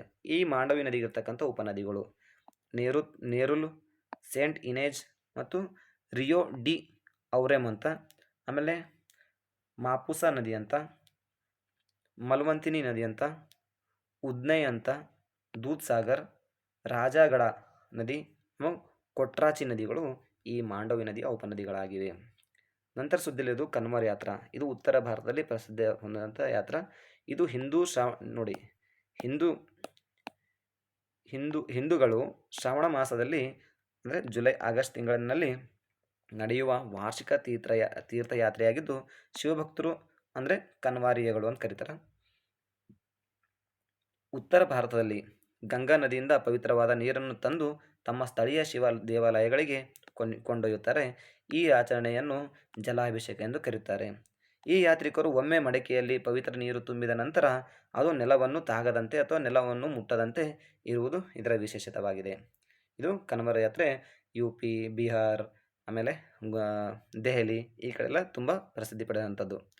ನಂತರ ಸುದ್ದಿಯಲ್ಲಿರೋದು ಊಲರ್ ಲೇಕ್. ಊಲರ್ ಲೇಕ್ ಯಾಕೆ ಸುದ್ದಿಯಲ್ಲಿತ್ತು? ಇದು ಜಮ್ಮು ಕಾಶ್ಮೀರದಾಗ ಕಂಡು ಬರ್ತದೆ. ಇದು 1992ರ ಭೀಕರ ಪ್ರವಾಹದ ನಂತರ ಸುಮಾರು 25 ವರ್ಷಗಳ ನಂತರ ಜಮ್ಮು ಕಾಶ್ಮೀರದ ಈ ಊಲರ್ ಸರೋವರವು ಗುಲಾಬಿ ಹಸಿರು ಕಮಲದ ಹಾಸಿಗೆ ಕಾರ್ಪೆಟ್ ಮತ್ತೆ ಕಾಣಿಸಿಕೊಂಡಿದೆ. ಗುಲಾಬಿ ಮತ್ತು ಹಸಿರು ಬಣ್ಣದಕ್ಕೆ ತಿಳಿದಿದೆ ಅಂತ. ಹಾಗಾದರೆ ಭಾರತದ ಅತಿ ದೊಡ್ಡ ಸಿಹಿ ನೀರಿನ ಸರೋವರ ಈ ಊಲರ್ ಲೇಕ್ ಆಗಿದೆ. ಇದು ಸಿಹಿ ನೀರಿನ ಸರೋವರ ಆದ್ರೆ ಚಿಲ್ಕ ಸರೋವರವು ಅತಿ ದೊಡ್ಡ ಉಪ್ಪು ನೀರಿನ ಸರೋವರ ಆಗಿದೆ. ಇದು ಒರಿಸ್ಸಾದಲ್ಲಿ ಬರ್ತದೆ. ಒರಿಸ್ಸಾ, ಓಕೆನಾ. ನೆಕ್ಸ್ಟ್, ಈ ಊಲರ್ ಸರೋವರವು ಬಂಡೀಪುರ್ ಜಿಲ್ಲೆ ಜಮ್ಮು ಕಾಶ್ಮೀರದಲ್ಲಿದೆ. ಬಂಡೀಪುರ್ ಜಿಲ್ಲೆ ಜಮ್ಮು ಕಾಶ್ಮೀರದಲ್ಲಿದೆ. ಝೀಲಂ ನದಿ ನೀರು ಇದಕ್ಕೆ ನೀರಿನ ಮೂಲವಾಗಿದೆ. ಈ ಊಲರ್ ಸರೋವರವು ಹರಮುಖ್ ಪರ್ವತಗಳ ತಪ್ಪಲಿನಲ್ಲಿ ಕಂಡುಬರ್ತದೆ. ಟೆಕ್ಟೋನಿಕ್ ಪರಿಣಾಮದಿಂದಾಗಿ ರೂಪುಗೊಂಡಂಥದ್ದು ಪ್ರಾಚೀನ ಕಾಲದ ಇದು ಸತೀಸರ್ ಸರೋವರದ ಅವಶೇಷಗಳೆಂದು ನಂಬಲಾಗಿದೆ ಅಥವಾ ಹೇಳಲಾಗ್ತದೆ. ಇದು ಪ್ಲೇಟ್ ಟೆಕ್ಟಾನಿಕ್ ಕಾರಣದಿಂದ ಹುಟ್ಕೊಂಡದ. ಪ್ರಾಚೀನ ಕಾಲದಲ್ಲಿ ಈ ಊಲರ್ ಲೇಕು ಸತೀಸರ್ ಅಂತ ಕರೀತಿದ್ರು. ಅದರ ಮೂಲದಿಂದ ಇವತ್ತದು ಊಲರ್ ಹುಟ್ಕೊಂಡದಂತ ನಂಬಲಾಗಿದೆ, ಹೇಳಲಾಗಿದೆ. ಅದರ ಅವಶೇಷ ಅಂತ ಹೇಳ್ತಾರೆ. ಸತೀಸರ್ ಸರೋವರದ ಅವಶೇಷವೇ ಊಲರ್ ಲೇಕ್. ಈ ಊಲರ್ ಲೇಕ್ ಸರೋವರದ ಮಧ್ಯಭಾಗದಲ್ಲಿ ಯಾರಪ್ಪ ಅಂದ್ರೆ ಒಬ್ಬ ರಾಜ ಇದ್ದ, ಜೈನಲಂಕ್ ಎಂಬ ದ್ವೀಪ ಕಟ್ಟಿಸ್ತಾನೆ. ಇಲ್ಲಿ ಜೈಲಲಂಕ್ ಇದೆ ಮಧ್ಯಭಾಗದಲ್ಲಿ. ಈ ಊಲರ್ ಲೇಕ್ನ ಮಧ್ಯಭಾಗದಲ್ಲಿ ಜೈಲಲಂಕ್ ಎಂಬ ದ್ವೀಪ ಇದೆ. ಈ ಜೈನಲಿಂಕ್ ದ್ವೀಪ ಯಾರು ಕಟ್ಟಿಸ್ತಾರೆ ಅಂದ್ರೆ ರಾಜ ಜೈನುಲ್ ಅಬಿದಿನ್ ನಿರ್ಮಿಸಿದನು. ಸಿಂಪಲ್ ಆಗಿ ತಿಳ್ಕೊಬೇಕಾದಂಥದ್ದು, ಜೈನಲಂಕ್ ಅಂತೇಳಿ ಈ ಊಲರ್ ಲೇಕ್ನ ಮಧ್ಯದಲ್ಲಿ ಒಂದು ದ್ವೀಪ ಇದೆ. ಈ ಜೈನಲಿಂಕನ್ನು ನಿರ್ಮಿಸಿದ್ರೆ ಯಾರಪ್ಪ ಅಂದ್ರೆ ಇವ ಜೈನು ಅಬ್ ದಿನ್ ನಿರ್ಮಿಸಿದ. 1990ರಲ್ಲಿ ಇದು ರಾಮ್ಸರ್ ಪಟ್ಟಿಗೆ ಸೇರ್ಪಡೆ ಆಗ್ತದೆ. 1990ಯಲ್ಲಿ 1990ರಲ್ಲಿ ರಾಮ್ಸರ್ ಪಟ್ಟಿಗೆ ಸೇರ್ಪಡೆ ಆಗ್ತದೆ. ಇದೊಂದು ಜೌಗ ಪ್ರದೇಶ ಅಂಥೇಳಿ. ನೆಕ್ಸ್ಟ್ ಸುದ್ದಿ ಅಂತಲ್ಲಿರೋದು Machilipatnam greenfield port ಸುದ್ದಿಯಲ್ಲಿದೆ. Machilipatnam greenfield port ಸುದ್ದಿಯಲ್ಲಿದ್ದು, ಮಚಲಿಪಟ್ಟಣಂನ ಮಂಗನಪುಡಿಯಲ್ಲಿ ಹೊಸ ಗ್ರೀನ್ಫೀಲ್ಡ್ ಬಂದರು ಸುಮಾರು 48% ಪೂರ್ಣಗೊಂಡಿದ್ದು ಬಳಕೆಯ ಪುನರುಜ್ಜೀವನಕ್ಕೆ ಸಾಕ್ಷಿಯಾಗಿದೆ. ಇದು ಅಂದರೆ ಇಷ್ಟು ದಿನ ಅದು ನೆನ್ನೆಗುದಿಗೆ ಬಿದ್ದಿತ್ತು. ಈಗ 48% ಪೂರ್ಣಗೊಂಡರೆ ಈಗ ಬಳಕೆಗೆ ಮಾಡ್ಬೋದು. ಆಂಧ್ರ ಪ್ರದೇಶದ ಕೃಷ್ಣಾ ಜಿಲ್ಲೆಯ ಕರಾವಳಿ ನಗರವಾಗಿದೆ. ಇದು ಮಚಲಿಪಟ್ಟಣಂ ಆಂಧ್ರ ಪ್ರದೇಶ ಸೇರಿದಂಥದ್ದು. ಇದು ಆಂಧ್ರ ಪ್ರದೇಶದ ಕರಾವಳಿ ಜಿಲ್ಲೆಯಾಗಿದೆ. ಕೃಷ್ಣಾ ಜಿಲ್ಲೆಯದು ಪ್ರದೇಶ ಇದೆ. ಹಾಗೂ ಇದು ಈ ತೀರಕ್ಕೆ ನಂತರ ಕೋರಮಂಗಲ ತೀರ ಅಂತ ಕರೀತಾರೆ. ಮಧ್ಯಕಾಲೀನಲ್ಲಿ ಪ್ರವರ್ಧಮಾನಕ್ಕೆ ಬಂದಂತಹ ಈ ಬಂದರಾಗಿದ್ದು ವ್ಯಾಪಾರ ಕೇಂದ್ರವಾಗಿತ್ತು. ಯಾವಾಗ? ಮಧ್ಯಕಾಲೀನಲ್ಲಿ. ಆಮೇಲೆ ಕೈಮಗ್ಗ ಉದ್ಯಮವು ಪ್ರಸಿದ್ಧಿ ಪಡೆದಿತ್ತು. ಆ ಕೈಮಗ್ಗಗಳಲ್ಲಿ ಒಂದು ಕಲಂಕಾರಿ ಕಲೆಗೆ ಪ್ರಸಿದ್ಧವಾಗಿತ್ತು. ಯಾವುದು? ಇದು ಮಚಲಿಪಟ್ಟಣಂ ಪ್ರಸಿದ್ಧಿ ಪಡೆದಿತ್ತು. ಆಗ ಕಲಂಕಾರಿ ಅಂದರೆ ಏನು? ಇದು ಸಾಂಪ್ರದಾಯಿಕ ಕೈಮಗ್ಗ ಚಿತ್ರಿಸಿದ ಬ್ಲಾಕ್ ಮುದ್ರಿತ ಜವಳಿ ಕಲೆಯಾಗಿದೆ. ಇದಕ್ಕೆ GI ಟ್ಯಾಗ್ ಸಹ ಸಿಕ್ಕಿದೆ. ಯಾವುದಕ್ಕೆ? ಕಲಂಕಾರಿ ಸಾಂಪ್ರದಾಯಿಕ ಕೈಯಿಂದ ಚಿತ್ರಿಸಿದ ಬ್ಲಾಕ್ ಮುದ್ರಿತ ಜವಳಿ ಕಲೆಯಾಗಿದೆ. ಜವಳಿ ಅಂದರೆ ಹತ್ತಿನಿಂದ. ಇದಕ್ಕೆ GI ಟ್ಯಾಗ್ ದೊರೆತಿದೆ. ಹಾಗಾದರೆ ಮಚಲಿಪಟ್ಟಣಕ್ಕೆ ಏನು ಇತಿಹಾಸ ಇದೆ ನೋಡೋಣ. ಕ್ರಿಸ್ತಪೂರ್ವ 3ನೇ ಶತಮಾನದಲ್ಲಿ ಶಾತವಾಹನರ ಕಾಲದಲ್ಲಿ ಅಸ್ತಿತ್ವಕ್ಕೆ ಬಂದಂಥ ಈ ನಗರ ಮತ್ತು ಅವರ ಕಾಲದಲ್ಲಿ ಇದಕ್ಕೆ ಏನಂತ ಕರಿತಾರೆ ಅಂದ್ರೆ ಮೈಸೋಲಿಸ್ ಅಂತ ಕರಿತಿರು, ಮೈಸೋಲೋಸ್. ಆಮೇಲೆ ಮಸಾಲಿಯಾ ಅಂತ ಕರಿತಿದ್ರು. 1611ರಲ್ಲಿ ಇದು ಬ್ರಿಟಿಷರು ವಶಪಡಿಸ್ಕೊತಾರೆ. ಇದಕ್ಕೆ ಇವಾಗ 1611ರಲ್ಲಿ ಬ್ರಿಟಿಷರು ವಶಪಡಿಸ್ಕೊತಾರೆ. ನಂತರ ಸುದ್ದಿಲಿದ್ರು ಮಾಗ್ಲೇವ್ ಟೆಕ್ನಾಲಜಿ ಅಂತ. ಇದು ಏನು ಮಾಗ್ಲೇವ್ ಟೆಕ್ನಾಲಜಿ ಅಂದ್ರೆ ನೋಡಿ, ಚೀನಾ ದೇಶವು ಮ್ಯಾಗ್ನೆಟಿಕ್ ಲೇವಿಟೇಷನ್ ಅಥವಾ ಮ್ಯಾಗ್ಲೇವ್ ತಂತ್ರಜ್ಞಾನ ಯಶಸ್ವಿಯಾಗಿ ಪರೀಕ್ಷಿಸಿದ್ದು, ಜೆಟ್ಗಳಿಗಿಂತ ವೇಗವಾಗಿ ಚಲಿಸುವ ರೈಲುಗಳು ತಯಾರಿಸುವ ಸಾಮರ್ಥ್ಯ ಹೊಂದಿರತಕ್ಕಂಥ ಮ್ಯಾಗ್ಲೇವ್ ಟೆಕ್ನಾಲಜಿ ಪರೀಕ್ಷೆ ಯಶಸ್ವಿಗೊಳಿಸಿದೆ. ಹಾಗಾಗಿ ಸುದ್ದಿಯಲ್ಲಿತ್ತು. ನೋಡೋಣ. 1990ರ ದಶಕದಲ್ಲಿ ಮ್ಯಾಗ್ಲೇವ್ ತಂತ್ರಜ್ಞಾನ ಪರಿಕಲ್ಪನೆ ನೀಡಿದ ಮೊದಲ ವಿಜ್ಞಾನಿಗಳು ಯಾರಪ್ಪ ಅಂದ್ರೆ ರಾಬರ್ಟ್ ಗೋಡ್ಡಾರ್ಡ್. ಇವು ಅಮೆರಿಕಕ್ಕೆ ಸೇರಿದವಾಗಿದ್ದ. ಇನ್ನೊಬ್ಬ ಎಮಿಲ್ ಡ್ಯಾಚೆಲೆಟ್ ಅಂತ. ಇವನು ಸಹ ಮೂಲತಃ ಫ್ರೆಂಚ್ದವ, ಬಟ್ ನಂತರದಲ್ಲಿ US ಸೇರ್ಕೊಳ್ತಾನೆ ಎಮಿಲ್ ಡ್ಯಾಚೆಲೆಟ್. ಇವರಿಬ್ಬರು ಕೂಡ ನೀಡಿದಂಥ ಪರಿಕಲ್ಪನೆ ಇದು ಮ್ಯಾಗ್ಲೇವ್ ತಂತ್ರಜ್ಞಾನ. ಇದು ಯಾವ ಕಾರ್ಯವಿಧಾನ ಮಾಡ್ತಂತ ನೋಡೋಣ. ಮ್ಯಾಗ್ಲೇವ್ ತಂತ್ರಜ್ಞಾನ. ಈ ಮ್ಯಾಗ್ಲೇವ್ ತಂತ್ರಜ್ಞಾನವು ವಿದ್ಯುತ್ ಕಾಂತೀಯ ತತ್ವದ ಬಳಸಿಕೊಂಡು ಕಾರ್ಯನಿರ್ವಹಿಸುತ್ತದೆ. ಅದು ಕಾಂತೀಯ ಆಕರ್ಷಣೆ ಮತ್ತು ವಿಕರ್ಷಣೆ ಮೂಲಕ ಕಾರ್ಯವಿಧಾನ ಮಾಡುತ್ತದೆ. ಇದ್ರ ಪ್ರಯೋಜನ ಏನಪ್ಪ? ಮ್ಯಾಗ್ಲೇವ್ ತಂತ್ರಜ್ಞಾನದ ಕಾರ್ಯ ಏನು ಪ್ರಯೋಜನ ಅಂದ್ರೆ ಇದು ವೇಗ, ದಕ್ಷತೆ ಹೆಚ್ಚಿಸುತ್ತದೆ. ಗಂಟೆಗೆ 600 ಕಿಲೋಮೀಟರ್ಗಿಂತ ಹೆಚ್ಚು ಸ್ಪೀಡಲ್ಲಿ ರೈಲು ಚಲಿಸ್ತದೆ. ಕಡಿಮೆ ಘರ್ಷಣೆ ಉಂಟಾಗ್ತದೆ. ರೈಲು ಮತ್ತು ಹಳಿಗಳ ನಡುವೆ ಯಾವುದೇ ಭೌತಿಕ ಸಂಪರ್ಕವಿರುವುದಿಲ್ಲ ಮತ್ತು ನೋಡಿ ಇರುವುದಿಲ್ಲ. ಹಾಗಾಗಿ ನಿರ್ವಹಣಾ ವೆಚ್ಚ ಕಡಿಮೆಯಾಗುತ್ತದೆ ಮತ್ತು ಪರಿಸರ ಸ್ನೇಹಿ ಇದು ಟೆಕ್ನಾಲಜಿ ಈ ರೈಲುಗಳು. ಯಾಕಂದ್ರೆ ಶೂನ್ಯ ನೇರ ಹೊರಸೂಸುವಿಕೆ, ಯಾವುದೇ ಇಂಗಾಲ ಹೊರಸೂಸುವುದಿಲ್ಲ. ಯಾಕಂದರೆ ಇವು ನವೀಕರಿಸಬಹುದಾದ ಇಂಧನ ಮೂಲದಿಂದ ಈ ಟೆಕ್ನಾಲಜಿ ಚಲಿತವಾಗುತ್ತದೆ ಚಲಿಸ್ತದಂತ. ಇಂಧನಗಳ ಮೂಲದಿಂದ ಚಲಿಸುತ್ತದೆ. ಯಾವುದು ನವೀಕರಿಸಬಹುದಾದ ಇಂಧನ ಮೂಲಗಳಿಂದ. ನಂತರ ಇದು ಈ ಟೆಕ್ನಾಲಜಿಯಿಂದ ನಡೀತಕ್ಕಂಥ ರೈಲುಗಳು ಆರಾಮದಾಯಕವಾಗಿದೆ. ಕಾರಣ ಚಕ್ರಗಳು ಇಲ್ಲದೆ, ಅಂದರೆ ಈ ರೈಲುಗಳಿಗೆ ಚಕ್ರಗಳು ಇರುವುದಿಲ್ಲ ಮತ್ತು ಹಳಿಗಳು ಸಹ ಇರುವುದಿಲ್ಲ. ಹಾಗಾಗಿ ಪ್ರಯಾಣಿಕರಿಗೆ ಘರ್ಷಣೆಯೂ ಉಂಟಾಗುವುದಿಲ್ಲ ಮತ್ತು ಘರ್ಷಣೆ ಕಂಪನ ಉಂಟಾಗಲ್ಲ ಮತ್ತು ಶಬ್ದದ ಕಂಪನ ಸಹ ಕಡಿಮೆ ಕೇಳಿಬರ್ತದೆ. ಹಾಗಾಗಿ ಆರಾಮದಾಯಕ ಅಂತ ಅನಿಸ್ತದೆ. ನೆಕ್ಸ್ಟ್ ಸುದ್ದಿಯಲ್ಲಿರೋದು ಕ್ವಾಂಟಮ್ ನಾಯ್ಸ್ ಅಂತೆ. ಕ್ವಾಂಟಮ್ ನಾಯ್ಸ್ ಅಂದರೆ ಏನು? ರಾಮನ್ ಸಂಶೋಧನಾ ಸಂಸ್ಥೆ, ರಾಮನ್ ರಿಸರ್ಚ್ ಇನ್ಸ್ಟಿಟ್ಯೂಟು ಸಂಶೋಧಕರು ಇತ್ತೀಚೆಗೆ ಕ್ವಾಂಟಮ್ ಶಬ್ದವು ಕ್ವಾಂಟಮ್ ವ್ಯವಸ್ಥೆಗಳಿಗೆ ಹಾನಿಕಾರಕವೆಂದು ನಂಬಲಾಗಿತ್ತು. ಈ ಮುಂಚೆ ಹಾನಿಕಾರಕ ಅಂತ ನಂಬಲಾಗಿತ್ತು. ಆದರೆ ಈ ಸಂಶೋಧನೆ ಕೆಲವು ಸಂದರ್ಭಗಳಲ್ಲಿ ಈ ಕ್ವಾಂಟಮ್ ಶಬ್ದವು ಅಥವಾ ಕ್ವಾಂಟಮ್ ಶಬ್ದವು ಕ್ವಾಂಟಮ್ ವ್ಯವಸ್ಥೆಗೆ ಪ್ರಯೋಜನಕಾರಿಯೂ ಹೌದು ಎಂದು ಕಂಡುಕೊಂಡಿದ್ದಾರೆ. ಓಕೆನಾ. ಸಿಂಪಲ್ ಏನು ಹೇಳ್ಬೇಕಂದ್ರೆ ಅವರು ಹಾನಿಕಾರಕ ಅಂತ ಹೇಳ್ತಿದ್ರು. ಕೆಲವೊಂದು ಸಂದರ್ಭದಲ್ಲಿ ಇದು ಉಪಯೋಗಕಾರಿಯೋದು ಪ್ರಯೋಜನಕಾರಿ ಅಂತ ಈ ನಮ್ಮ RRIನ ಸಂಶೋಧಕರು ಕಂಡುಕೊಂಡಿದ್ದಾರೆ. RRI ಅಂದರೆ ರಾಮನ್ ರಿಸರ್ಚ್ ಇನ್ಸ್ಟಿಟ್ಯೂಟು. ಕ್ವಾಂಟಮ್ ಶಬ್ದ ಎಂದರೆ ಏನು? ಕ್ವಾಂಟಮ್ ಶಬ್ದ ಅಂದರೆ ಏನು ಅಂತ ನೋಡ್ಕೊಂಬರೋಣ. ಇದು ಕ್ವಾಂಟಮ್ ವ್ಯವಸ್ಥೆಗಳ ಮೇಲೆ ಪರಿಣಾಮ ಬೀರುವ ಅನಗತ್ಯ ಅಡಚಣೆಯಾಗಿದೆ. ಫಸ್ಟು ಕ್ವಾಂಟಮ್ ಲೆಕ್ಕಾಚಾರಗಳಲ್ಲಿ ದೋಷಗಳಿಗೆ ಕಾರಣವಾಗಿದೆ. ಯಾವುದು? ಇದು ಕ್ವಾಂಟಮ್ ಶಬ್ದ. ಮತ್ತು ಶಾಸ್ತ್ರೀಯ ಶಬ್ದಕ್ಕಿಂತ ಭಿನ್ನವಾಗಿದ್ದು ಕ್ವಾಂಟಮ್ ಶಬ್ದ ಹೆಚ್ಚು ಸಂಕೀರ್ಣ ಮತ್ತು ಹಾನಿಕಾರಕ ಪರಿಣಾಮ ಬೀರಬಹುದು. ಕ್ವಾಂಟಮ್ ಶಬ್ದಕ್ಕೆ ಕಾರಣ ಏನು? ಕ್ವಾಂಟಮ್ ಶಬ್ದ ಕಾರಣ ಏನು? ಯಾಕೆ ಹುಡ್ಕೋತಂದ್ರೆ ಬೆಳಕು ಅಥವಾ ರೇಡಿಯೋ ತರಂಗಗಳಂತೆ ಶಕ್ತಿಯು ಪ್ರತ್ಯೇಕ ಪ್ಯಾಕೆಟ್ಗಳು ಅಥವಾ ಕ್ವಾಂಟಮ್ ಅಸ್ತಿತ್ವದಲ್ಲಿರುತ್ತದೆ ಎಂಬ ಅಂಶವು ಕ್ವಾಂಟಮ್ ಶಬ್ದಕ್ಕೆ ಕಾರಣವಾಗಿದೆ. ಅಂದ್ರೆ ಬೆಳಕು ಹೆಂಗೆ ಈ ಥರ ಕ್ವಾಂಟಮ್ ಇದು ಪ್ಯಾಕೆಟ್ ಮೂಲಕ ಚಲಿಸ್ತದೆ, ಹಾಗೆ ಶಬ್ದವು ಸಹ ತರಂಗಗಳ ಮೂಲಕ ಹೆಂಗೆ ಚಲಿಸ್ತದೆ, ಹಾಗೆ ಇದೇನು ಹೇಳ್ತಾರಂದ್ರೆ ಪ್ರತಿಯೊಂದು ಶಕ್ತಿಯು ತರಂಗಗಳು ಪ್ರತ್ಯೇಕ ಪ್ಯಾಕೆಟ್ಗಳಂತೆ ಕ್ವಾಂಟಮ್ನಲ್ಲಿ ಅಸ್ತಿತ್ವದಲ್ಲಿರುತ್ತೆ ಎಂಬ ಅಂಶದಿಂದ ಶಬ್ದಕ್ಕೆ ಕಾರಣ ಆಗಿದೆ ಅಂತ ಹೇಳ್ತಾರೆ. ಬೆಳಕು ರೇಡಿಯೋ ತರಂಗಗಳಂತೆ ಶಕ್ತಿಯು ಪ್ರತ್ಯೇಕ ಪ್ಯಾಕೆಟ್ಗಳು ಕ್ವಾಂಟಮ್ನಲ್ಲಿ ಅಸ್ತಿತ್ವದಲ್ಲಿರುತ್ತದೆ ಎಂಬ ಅಂಶವು ಕ್ವಾಂಟಮ್ ಶಬ್ದಕ್ಕೆ ಕಾರಣ ಆಗಿದೆ. ಸಿಂಪಲ್. ನೆಕ್ಸ್ಟ್ ಸುದ್ದಿಯಲ್ಲಿರೋದು ಬೆಹೆದೇಯಿ ಕ್ಲಾಮ್ ಅಂಥೇಳಿ. ಇದು ಬೆಹೆದೇಯಿಮ್ ಕ್ಲಾಮ್ ಉತ್ಸವ. ಇದು ಮೇಘಾಲಯದಲ್ಲಿ ಪ್ರತಿ ವರ್ಷ ಆಚರಣೆ ಮಾಡ್ತಾರೆ. ಮೇಘಾಲಯದ ಜುವಾಯಿನಲ್ಲಿ, ಮೇಘಾಲಯದಾಗ ಒಂದು ಜುವಾಯಿ ಅಂತ, ಅಲ್ಲಿ ಬೆಹೆದೇಯಿಮ್ ಕ್ಲಾಮ್ ಹಬ್ಬ ಉತ್ಸವವನ್ನು ಪ್ರತಿ ವರ್ಷ ಆಚರಿಸ್ತಾರೆ. ಯಾಕೆ ಆಚರಿಸ್ತಾರೆ ಅಂತ ನೋಡೋಣ. ಬೆಹೆದೇಯಿನ್ ಎಂದರೆ ಕೋಲು ಮತ್ತು ಪ್ರಾರ್ಥನೆಯಿಂದ ಪ್ಲೇಗ್ ಪಿಡುಗು ಹೊಡೆದು ಓಡಿಸುವುದು ಎಂದರ್ಥ. ಬೆಹೆದೇಯಿಮ್ ಕ್ಲೇನ್ ಅಂದ್ರೆ ಕೈಯಾಗ ಕೋಲು ಹಿಡ್ಕೊಂಡು ಪ್ರಾರ್ಥನೆ ಮಾಡ್ಕೊತ ಈ ಪ್ಲೇಗ್ ರೋಗ ಓಡಿಸೋದಂತ ಅರ್ಥ. ಕ್ಲಾಮ್ ಅಂದರೆ ಪ್ಲೇಗ್ ಮಾರಕ ಪಿಡುಗು. ಮತ್ತು ಆಚರಿಸೋ ಸಮುದಾಯ ಯಾವುದಪ್ಪ ಅಂದ್ರೆ ನೋಡು ಇಲ್ಲೇ ಪ್ಲಾನ್ ಅಂತೇಳಿ, ಪಕ ನಾವು ತಕ್ಷಣ ಪ್ಲಾನ್ ಸಮುದಾಯ ಸಾಂಸ್ಕೃತಿಕ ಉತ್ಸವ ಆಗಿದೆ ಇದು. ಪ್ಲಾನ್ ಸಮುದಾಯ ಯಾವ ಕಾಲದಾಗ ಅಂದ್ರೆ ಬಿತ್ತನೆ ಅವಧಿ ನಂತರ ಜುಲೈನಲ್ಲಿ ಆಚರಿಸುವ ವಾರ್ಷಿಕ ಉತ್ಸವ ಆಗಿದೆ. ಅಂದ್ರೆ ಇದು ಬೆಹೆದೇಯಿ ಕ್ಲಾಮ್ ಯಾವಾಗ ಆಚರಣೆ ಮಾಡ್ತಾರೆ? ಜುಲೈ ತಿಂಗಳಲ್ಲಿ ಆಚರಿಸುವ ಸಮುದಾಯ ಅಂದ್ರೆ ಪ್ಲಾನ್. ನೆಕ್ಸ್ಟ್ ಇದರ ವಿಶೇಷತೆ ಏನು? ಐತ್ನಾರ್ ಎಂಬ ಸ್ಥಳದಲ್ಲಿ ಜನರು ಒಟ್ಟುಗೂಡ್ತಾರೆ.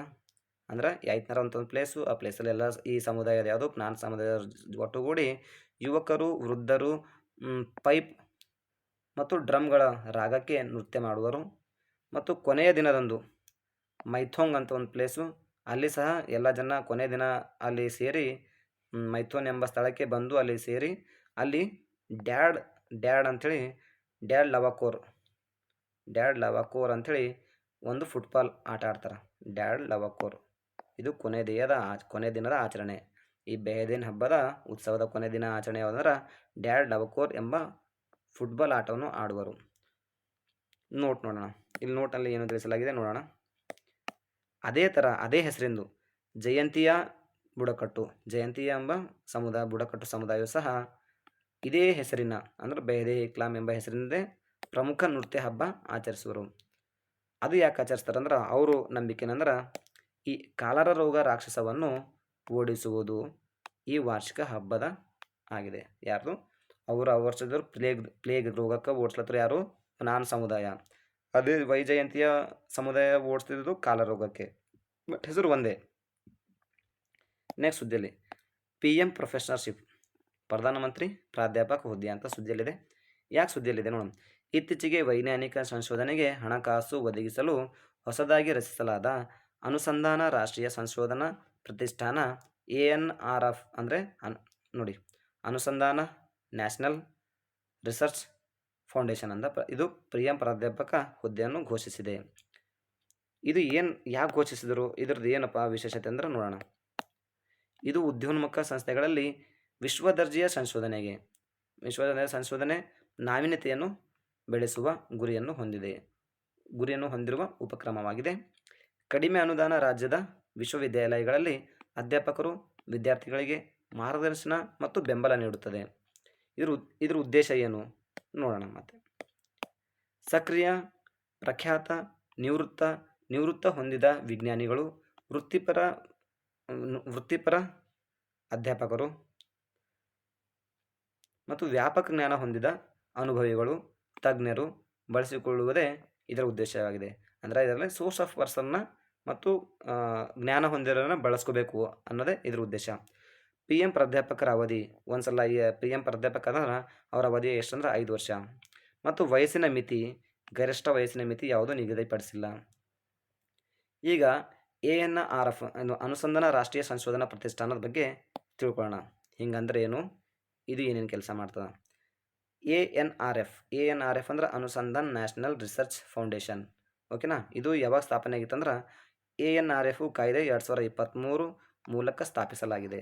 ಇದು ಏನು ಕಾರ್ಯ ಮಾಡ್ತಂದ್ರೆ ನೋಡಿ, ಇದು ಏನು ಕಾರ್ಯ ಮಾಡ್ತಂದ್ರೆ ಗಣಿತ, ವಿಜ್ಞಾನ, ಎಂಜಿನಿಯರಿಂಗ್ ಮತ್ತು ತಂತ್ರಜ್ಞಾನ ಸೇರಿದಂತೆ ನೈಸರ್ಗಿಕ ವಿಜ್ಞಾನ ಕ್ಷೇತ್ರಗಳಲ್ಲಿ ಸಂಶೋಧನೆ, ನಾವೀನ್ಯತೆ, ಉದ್ಯಮಶೀಲತೆಗಾಗಿ ಉನ್ನತ ಮಟ್ಟದ ಕಾರ್ಯತಂತ್ರ ನಿರ್ದೇಶನ ನೀಡುತ್ತದೆ.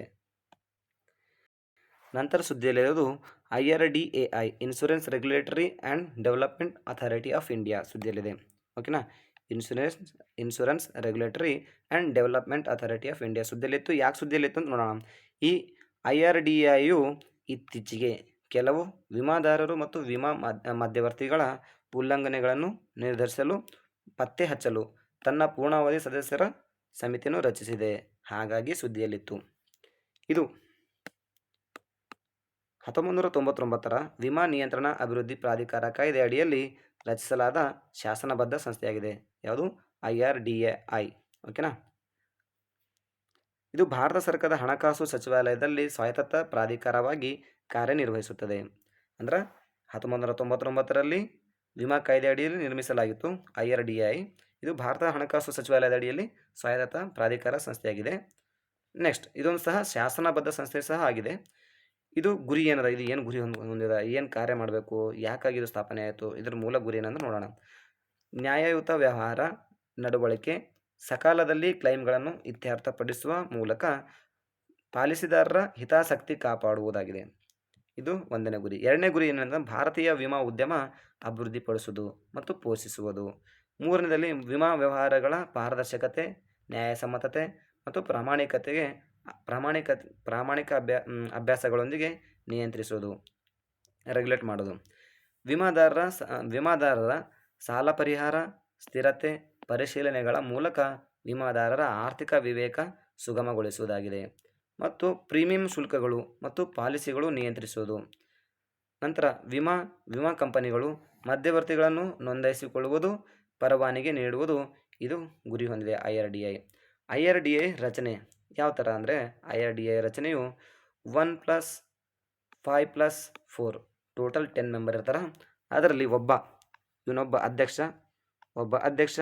5 ಜನ ಪೂರ್ಣಕಾಲಿಕ ಸದಸ್ಯರು, 4 ಜನ ಅರೆಕಾಲಿಕ ಸದಸ್ಯರುಗಳು. ನೋಡಿ, ಒಬ್ಬ ಅಧ್ಯಕ್ಷ, 5 ಜನ ಪೂರ್ಣಾವಧಿ ಸದಸ್ಯರು, 4 ಅರೆಕಾಲಿಕ ಸದಸ್ಯರುಗಳು. ಇವರು ಭಾರತ ಸರ್ಕಾರದಿಂದ ನೇಮಿಸಲ್ಪಟ್ಟವರಾಗಿರ್ತಾರೆ. ನಂತರ ಸುದ್ದಿಯಲ್ಲಿರೋದು ಕ್ಲೈಚುವೋಸ್ಕಾಯ್ ಅಂತ. ಕ್ಲೈಚೂಸ್ಕಾಯ್ ಅಂತ, ಇದು ಒಂದು ವೋಲ್ಕ್ಯಾನೋ. ಇದು ಕ್ಲೈಚೋವೋಸ್ಕಾಯು ಜ್ವಾಲಾಮುಖಿ, ಇದು ಏಷ್ಯಾ ಅಥವಾ ಯುರೇಷಿಯಾದಲ್ಲಿ ಕಂಡುಬರ್ತದೆ.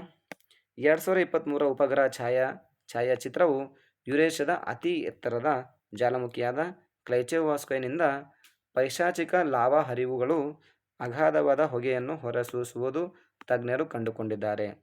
ಇದು ಸ್ಥಳ ಎಲ್ಲಿ ಕಂಡುಬರ್ತಂದ್ರೆ ಕಮ್ಚಟ್ಕಾ ಪರ್ಯಾಯ ದ್ವೀಪ, ಪೂರ್ವ ರಷ್ಯಾದಲ್ಲಿ ಕಂಡುಬರ್ತದೆ. ಇದು ಪೂರ್ವ ರಷ್ಯಾದಲ್ಲಿ. ಈ ಜ್ವಾಲಾಮುಖಿಯು ಸಕ್ರಿಯ ಜ್ವಾಲಾಮುಖಿಯಾಗಿದೆ. ಇದು 1770ರಿಂದ ಈಚೆಗೆ 50ಕ್ಕೂ ಹೆಚ್ಚು ಬಾರಿ ಸ್ಫೋಟಗೊಂಡಿದೆ. ಯಾವುದು? ಕ್ಲೈಚೋವಾಸ್ಕೋ. ಇದು ರಷ್ಯಾದಲ್ಲಿ ಕಂಡುಬರ್ತದೆ. ಓಕೆನಾ? ಡನ್. ನಂತರದ ಸುದ್ದಿಯಲ್ಲಿರೋದು ಕಾಜಿರಂಗ್ ನ್ಯಾಷನಲ್ ಪಾರ್ಕ್. ಇದು ಅಸ್ಸಾಂನಲ್ಲಿ ಕಂಡುಬರ್ತದೆ. ಸುದ್ದಿಯಲ್ಲಿ ಯಾಕಿತ್ತು ಕಾಜಿರಂಗ್ ನ್ಯಾಷನಲ್ ಪಾರ್ಕ್ ಅಂದ್ರೆ ನೋಡಿ, ಕಾಜಿರಂಗ್ ನ್ಯಾಷನಲ್ ಉದ್ಯಾನವು ಹುಲಿ ಮೀಸಲು ಪ್ರದೇಶವು ತನ್ನ ಮೊದಲ ಹುಲ್ಲುಗಾವಲು ಪಕ್ಷಿ ಸಮೀಕ್ಷಾ ವರದಿಯನ್ನು ಬಿಡುಗಡೆ ಮಾಡಿದೆ. ಈ ಕಾಜಿರಂಗ್ ನ್ಯಾಷನಲ್ ಪಾರ್ಕಲ್ಲಿ ಮೊದಲ ಹುಲ್ಲುಗಾವಲು ಪಕ್ಷಿ ಸಮೀಕ್ಷಾ ವರದಿಯನ್ನು ಬಿಡುಗಡೆ ಮಾಡಿದೆ. ಈ ವರದಿ ಏನು ಹೇಳುತ್ತೆ ಅಂತ ನೋಡೋಣ. ಈ ವರದಿಯು ಬ್ರಹ್ಮಪುತ್ರ ನದಿ ಪ್ರವಾಹ ಪ್ರದೇಶಗಳಲ್ಲಿ ನಿರ್ಣಾಯಕ ಆವಾಸ ಸ್ಥಾನಗಳು ಮತ್ತು ಅಪಾಯದಂಚಿನಲ್ಲಿರುವ ಪ್ರಭೇದಗಳನ್ನು ಎತ್ತಿ ತೋರುತ್ತದೆ. ಅಲ್ಲಿರ್ತಕ್ಕಂಥ ಈ ಪ್ರಭೇದಗಳ ಕುರಿತು ಒಂದು ಮುಖಪುಟವನ್ನು ಎತ್ತಿ ತೋರಿಸಿದೆ. ಏನೇನು ಮೆಜಾರಿಟಿಯಾಗಿ ಅಂಥೇಳಿ. ಬ್ರಹ್ಮಪುತ್ರ ನದಿ ಕಣಿವೆಯ ಪ್ರವಾಹ ಪ್ರದೇಶದಲ್ಲಿ ಏಕೈಕ ಅತಿದೊಡ್ಡ ಅಸ್ತವ್ಯಸ್ತ ಮತ್ತು ಪ್ರತಿನಿಧಿ ಪ್ರದೇಶವಾಗಿದೆ. ಇದು ಅಸ್ತವ್ಯಸ್ತ ಪ್ರತಿನಿಧಿ ಪ್ರದೇಶವಾಗಿದೆ. ಇದು 1985ರಲ್ಲಿ ಯುನೆಸ್ಕೋ ವಿಶ್ವ ಪರಂಪರೆ ತಾಣ ಎಂದು ಘೋಷಣೆಯಾಗಿತ್ತು. ಯಾವುದು? ಈ national park, Kaziranga national park 1985ರಲ್ಲಿ ಯುನೆಸ್ಕೋ ವಿಶ್ವ ಪರಂಪರೆ ತಾಣವೆಂದು ಘೋಷಣೆ ಆಗಿತ್ತು. ಇದರ ಭೂದೃಶ್ಯ ಹೇಗಿದೆ ನೋಡೋಣ. ಈ ಪ್ರದೇಶ ಬರೀ ಕಾಡುಗಳಿಂದ ಎತ್ತರದ ಹುಲ್ಲು, ಒರಟಾದ ಜೌಗು ಪ್ರದೇಶ ಮತ್ತು ಆಳವಿಲ್ಲದ ಕೊಳಗಳು, ಡೀಪ್ ಇಲ್ಲದಂಥ ಕೆರೆಗಳು ಇಲ್ಲಿದ್ದಾವೆ. ನದಿಗಳು ಏನಿದ್ವು ಅಲ್ಲಿ? ಕೊಳ ಅಂದರೆ ಸಣ್ಣ ಸಣ್ಣ ಕೆರೆಗಳಿದ್ದಂತೆ ಇರ್ತಾವೆ. ನದಿಗಳು ಯಾವ್ಯಾವ ಹರಿತಾವೆ ಇಲ್ಲಿ? ಯಾವ್ಯಾವ ನದಿಗಳು ಅಂತ ನೋಡೋಣ. ಬ್ರಹ್ಮಪುತ್ರ ನದಿ ಹಾಗೂ ಇದರ ಉಪನದಿಗಳಾದಂಥ ಡಿಫಾಲು ನದಿ ಅಂತೇಳಿ, ಡಿಫಾಲು ನದಿ ಮತ್ತು ಮೊರಾಡಿ ಫಾಲು, ಎರಡು ನದಿ ಹರಿತಾವೆ. ಮೊರಾಡಿ ಫಾಲು, ಡಿಫಾಲು, ಬ್ರಹ್ಮಪುತ್ರ ನದಿ ಉಪನದಿ. ಇಲ್ಲಿರ್ತಕ್ಕಂಥ ಸಸ್ಯವರ್ಗ ಯಾವುದು? ಕಾಜಿರಂಗದಾಗ ಎತ್ತರದ ಆನೆ ಹುಲ್ಲುಗಾವಲು, ನೀರಿನ ಲಿಲ್ಲಿಗಳು, ನೀರಿನ ಹಯಾಸಿಂತ್ಗಳು, ಕಮಲಗಳು ಇಲ್ಲಿ ಕಂಡುಬರ್ತವೆ ಸಸ್ಯವರ್ಗ. ಪ್ರಾಣಿ ವರ್ಗದ ಖಡ್ಗಮೃಗಗಳು, ಹುಲಿ, ಜಿಂಕೆ, ಆನೆಗಳು, ಎಮ್ಮೆಗಳು ಮತ್ತು ಹೋಲಾಕ್ ಗಿಬ್ಬನ್ಗಳು ಮತ್ತು ಕ್ಯಾಪ್ ಲಂಗೂರುಗಳು, ಗಂಗಾ ನದಿ ಡಾಲ್ಫಿನ್ ಈ ಕಾಜಿರಂಗ್ ನ್ಯಾಷನಲ್ ಪಾರ್ಕ್ನಲ್ಲಿ ಕಂಡುಬರ್ತಕ್ಕ ಪ್ರಾಣಿ ಸಂಕುಲವಾಗಿದೆ. ಹಾಗಾದರೆ ಈ ಹುಲ್ಲುಗಾವಲು ಪಕ್ಷಿ ಸಮೀಕ್ಷಾ ವರದಿಯು ಮುಖ್ಯಾಂಶ ಏನೇನದಪ್ಪ? ಏನೇನು ಮುಖ್ಯಾಂಶ ಒಳಗೊಂಡದ ಈ ವರದಿಯಲ್ಲಿ ಅಂದ್ರೆ ನೋಡು. ಈ ಕಾಜಿರಂಗ್ ವನ್ಯಜೀವಿ ವಿಭಾಗದಲ್ಲಿ 43 ಹುಲ್ಲುಗಾವಲು ಪ್ರಭೇದಗಳು ಗುರುತಿಸಿದ್ದಾರೆ. ಸ್ಥಳೀಯವಾಗಿ ಟುಕುರು ಚೋರೈ ಎಂದು ಕರೆಯುವ ಫಿನ್ಸ್ ನೇಕರ ಯಶಸ್ವಿಯಾಗಿ ಸಂತಾನೋತ್ಪತ್ತಿ ಮಾಡುತ್ತಿದೆ ಎಂದು ವರದಿ ಮಾಡಿದೆ. ಈ ಫಿನ್ಸ್ ನೇಕರ ಅಂದರೆ ಟುಕುರು ಚುರೈ ಎನ್ನುವ ಇದು ಏನಂದ್ರೆ IUCN ಅಳಿವಿನಂಚಿನಲ್ಲಿದೆ. ಈ ಪ್ರಭೇದವು ಅಳಿವಿನಂಚಿನಲ್ಲಿದೆ, IUCN. ಓಕೆನಾ? ನಂತರ ಸುದ್ದಿಲಿದು YD1 IIT ಮದ್ರಾಸ್ ಅಂತ. YD1 IIT ಮದ್ರಾಸ್ ಇದಂದ್ರೆ ನೋಡು, ಚಲನಶೀಲತೆಯಲ್ಲಿ ಪ್ರಮುಖ ಪ್ರಗತಿ ಸಾಧಿಸುವಲ್ಲಿ IIT ಮದ್ರಾಸ್ ಇತ್ತೀಚೆಗೆ ಭಾರತದ ಅತ್ಯಂತ ಹಗುರವಾದ ವೀಲ್ಚೇರ್ YD1 ಬಿಡುಗಡೆ ಮಾಡಿದೆ. ಹಾಗಾಗಿ ಸುದ್ದಿಯಲ್ಲಿತ್ತು. YD1 ಅನ್ನೋದು ಅತ್ಯಂತ ಹಗುರವಾದ ವೀಲ್ಚೇರು. ಇದು ಬಿಡುಗಡೆ ಮಾಡಿದವರು IIT ಮದ್ರಾಸ್ದವರು. ಸೊ ಹಾಗಾಗಿ ಸುದ್ದಿಯಲ್ಲಿತ್ತು. ನೆಕ್ಸ್ಟ್, ಭಾರತದ ಮೊದಲ ಸ್ಥಳೀಯವಾಗಿ ಅಭಿವೃದ್ಧಿಪಡಿಸಲಾದ ನಿಖರತೆ ನಿರ್ಮಿತ ಮತ್ತು ಮೋನೋಟ್ಯೂಬ್ ರಿಜಿಡ್ ಫ್ರೇಮ್ ವೀಲ್ಚೇರ್ ಇದಾಗಿದೆ. ಇದು IIT ಮದ್ರಾಸ್ನ TTK centre for rehabilitation research and device development R2D2 startup Thrive mobility ಸಹಯೋಗದಲ್ಲಿ ಅಭಿವೃದ್ಧಿಪಡಿಸಲಾಗಿದೆ. ಯಾವುದು? YD1. ಇದ್ರ ತೂಕ ಎಷ್ಟದಪ್ಪ ಅಂದ್ರೆ ನೋಡಿ, ಇದ್ರ ತೂಕ 9 kg ಇತ್ತು. ಇದ್ರ ತೂಕ ಇರೋದು 9 kg. ಇದ್ರ ತೂಕ 9 kg ಇದೆ. ಬಟ್ ಇದು ಎಷ್ಟು ಭಾರ ಹೋತಂದ್ರೆ 120 kg ಭಾರವನ್ನು ಹೊರುವ ಸಾಮರ್ಥ್ಯ ಇದೆ ಈ ವೀಲ್ಚೇರ್. ನೆಕ್ಸ್ಟ್ ಸುದ್ದಿಯಲ್ಲಿದು ಪವನ್ ರಿವರ್ ಅಂತ. ಈ ಪವನ್ ರಿವರ್ ಇರೋದು ಪುಣೆ ರಾಜ್ಯದಲ್ಲಿದೆ. ಪವನ ನದಿ ಪುನರ್ಜೀವನ ಯೋಜನೆಗೆ ತಮ್ಮ ಪುಣೆ ಜಿಲ್ಲೆಯಲ್ಲಿದ್ದು ಮಹಾರಾಷ್ಟ್ರದಲ್ಲಿದೆ. ಓಕೆನಾ. ಪವನ್ ರಿವರ್ ಇದು ಪುಣೆ ಜಿಲ್ಲೆ. ಇದು ಪವನ್ ನದಿ ಪುನರ್ಜೀವನ ಯೋಜನೆಗೆ ತಮ್ಮ ಸಮ್ಮತಿ ವ್ಯಕ್ತಪಡಿಸಲು ಯುವಕರು, ಸ್ಥಳೀಯರು, ನಿವಾಸಿಗಳು ಸೇರಿದಂತೆ ನಾಗರಿಕರು ಇತ್ತೀಚೆಗೆ ಇದು ಯಾವುದಂದ್ರೆ ಅಕುರ್ಡಿಯಲ್ಲಿ ಒಟ್ಟುಗೂಡಿದರು. ಅಂದ್ರೆ ಈ ಸ್ಥಳೀಯ ನಿವಾಸಿಗಳು, ಯುವಕರೆಲ್ಲ ಸೇರಿಕೊಂಡು ಏನು ಮಾಡಿದ್ದಾರೆ ಅಂದ್ರೆ ಪವನ ನದಿ ಪುನರ್ಜೀವನ ಯೋಜನೆಗೆ ತಮ್ಮ ಅಸಮ್ಮತಿ ಸೂಚಿಸಿದ್ದಾರೆ ಇವರೆಲ್ಲ. ಯಾಕಂದ್ರೆ ಈ ನದಿಯು ಪುಣೆ ನಗರ ದಾಟುವ ಗಮನಾರ್ಹ ನದಿಯಾಗಿದೆ. ಅಂದ್ರೆ ಪುಣೆಯ ಮೂಲಕನೇ ಹಾದು ಹೋಗ್ತದ ನೋಡಿ. ಪುಣೆಯ ಮೂಲಕ ಹೋಗ್ತದ. ಪುಣೆ ನಗರ ಮತ್ತು ಪಿಂಪ್ರಿ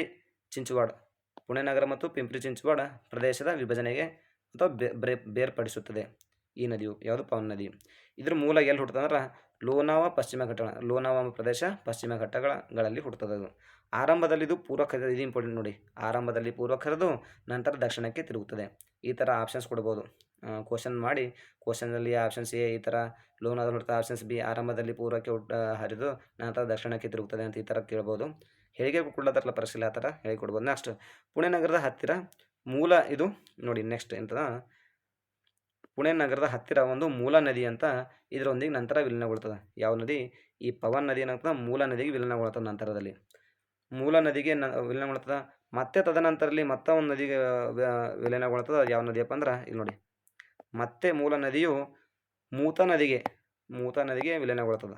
ಮೂತ ನದಿ ಮೊದಲ ಮೂಲ ನದಿಗೆ ವಿಲೀನಗೊಳ್ತು, ನಂತರ ಮೂತ ನದಿಗೆ ವಿಲೀನಗೊಳ್ತು. ಓಕೆನಾ. ಅಂತಿಮವಾಗಿ ಭೀಮಾ ನದಿಗೆ ಸೇರಿಕೊಳ್ಳುತ್ತದೆ. ಇದರ ಒಟ್ಟು ಉದ್ದ 60 ಕಿಲೋಮೀಟರ್ ಆಗಿದೆ. ಕೊನೆಯದಾಗಿ ಭೀಮಾ ನದಿಗೆ ಸೇರಿಕೊಳ್ತದೆ. ಓಕೆನಾ. ಇದಕ್ಕಿರ್ತಕ್ಕಂಥ ಪವನ ನದಿಗೆ ಇರ್ತಕ್ಕಂಥ ಡ್ಯಾಮ್ಗಳು ಯಾವಪ್ಪ ಅಂದ್ರೆ ನೋಡಿ. ಪವನನಗರ ಅಣೆಕಟ್ಟು ನಿರ್ಮಿಸಲಾಗಿದೆ. ಇದು ಮಣ್ಣು ತುಂಬಿದ ಗುರುತ್ವಾಕರ್ಷಣೆ ಅಣೆಕಟ್ಟಾಗಿದೆ.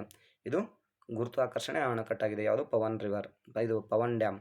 ಓಕೆನಾ. ನೆಕ್ಸ್ಟ್ ಸುದ್ದಿಯಲ್ಲಿ ಅದು ನೋಡಿ, ತನಿಂಬರ್ ಐಲ್ಯಾಂಡ್ ಅಂತ ಸುದ್ದಿಯಲ್ಲಿದೆ. ತನಿಂಬರ್ ಐಲ್ಯಾಂಡ್ ಇದು ಇಂಡೋನೇಷ್ಯಾದಾಗ ಕಂಡು ಬರ್ತದೆ. ಇತ್ತೀಚೆಗೆ ಇಂಡೋನೇಷ್ಯಾದ ತನಿಂಬರ್ ದ್ವೀಪದ ಕರಾವಳಿಯಲ್ಲಿ 6.7 ತೀವ್ರತೆಯ ಭೂಕಂಪನ ಸಂಭವಿಸಿದೆ. ಹಾಗಾಗಿ ಸುದ್ದಿಯಲ್ಲಿತ್ತು. ಈ ದ್ವೀಪವು ಎಲ್ಲಿ ಕಂಡು ಬರ್ತಂದ್ರೆ ಬಂಡ ಮತ್ತು ಅರ್ಪುರ ಅಂಥೇಳಿ ಸಮುದ್ರಗಳ ನಡುವೆ ಕಂಡು ಬರ್ತದೆ ಈ ದ್ವೀಪ. ಯಾವುದು? ಇದು ತನಿಂಬರ್ ಅಂತೇಳಿ. ತನಿಂಬರ್ ದ್ವೀಪವು ಬಂಡ ಅರ್ಪುರ ಸಮುದ್ರಗಳ ಕಂಡು ಬರ್ತದೆ. ಮತ್ತು ಇನ್ನೊಂದು ಹೇಳ್ಬೇಕಾದ್ರೆ ಸುತ್ತಮುತ್ತ ಎಲ್ಲಿರೋದು ಪಾಪು ನ್ಯೂ ಗಿನಿಯಾ, ಆಸ್ಟ್ರೇಲಿಯಾ ಇಲ್ಲಿ ಕಂಡು ಬರ್ತದೆ ಸುತ್ತಮುತ್ತ. ಈ ನಡುವೆ ಇರುವ ಇದು ಸುಮಾರು 30 ದ್ವೀಪ ಸಮೂಹವಾಗಿದೆ. ಏನು ಹೇಳಿದೆಲ್ಲ ಇದು ದ್ವೀಪ ತಾನಿಂಬರ್ ಐಲ್ಯಾಂಡು 30 ದ್ವೀಪಗಳ ಸಮೂಹವಾಗಿದೆ.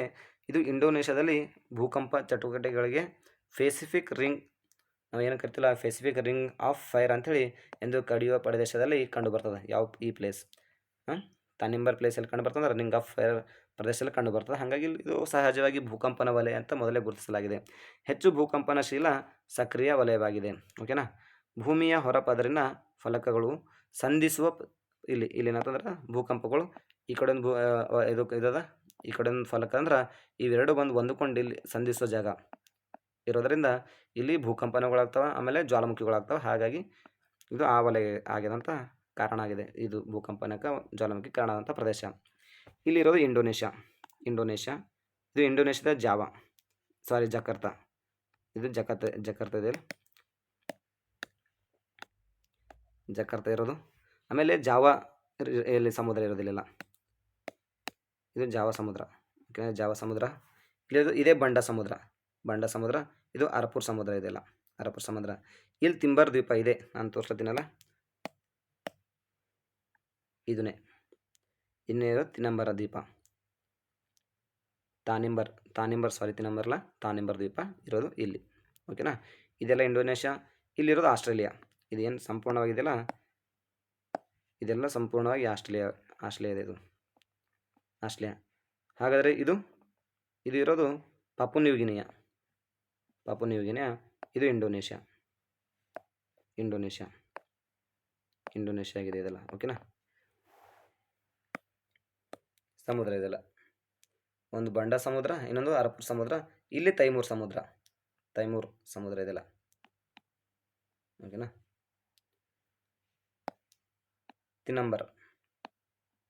ತಿಂಬರ್ ದ್ವೀಪ ಇರೋದು ಇಲ್ಲಿ ಆಗಿತ್ತು ಭೂಕಂಪ, ಆಗ ಸುದ್ದಿಯಲ್ಲಿತ್ತು. ನೆಕ್ಸ್ಟ್ ಸುದ್ದಿ ನೋಡಿದ ಆಸ್ಪೆರ್ಜಿಲೋಸಿಸ್ ಅಂತೇಳಿ ಸುದ್ದಿಯಲ್ಲಿದೆ.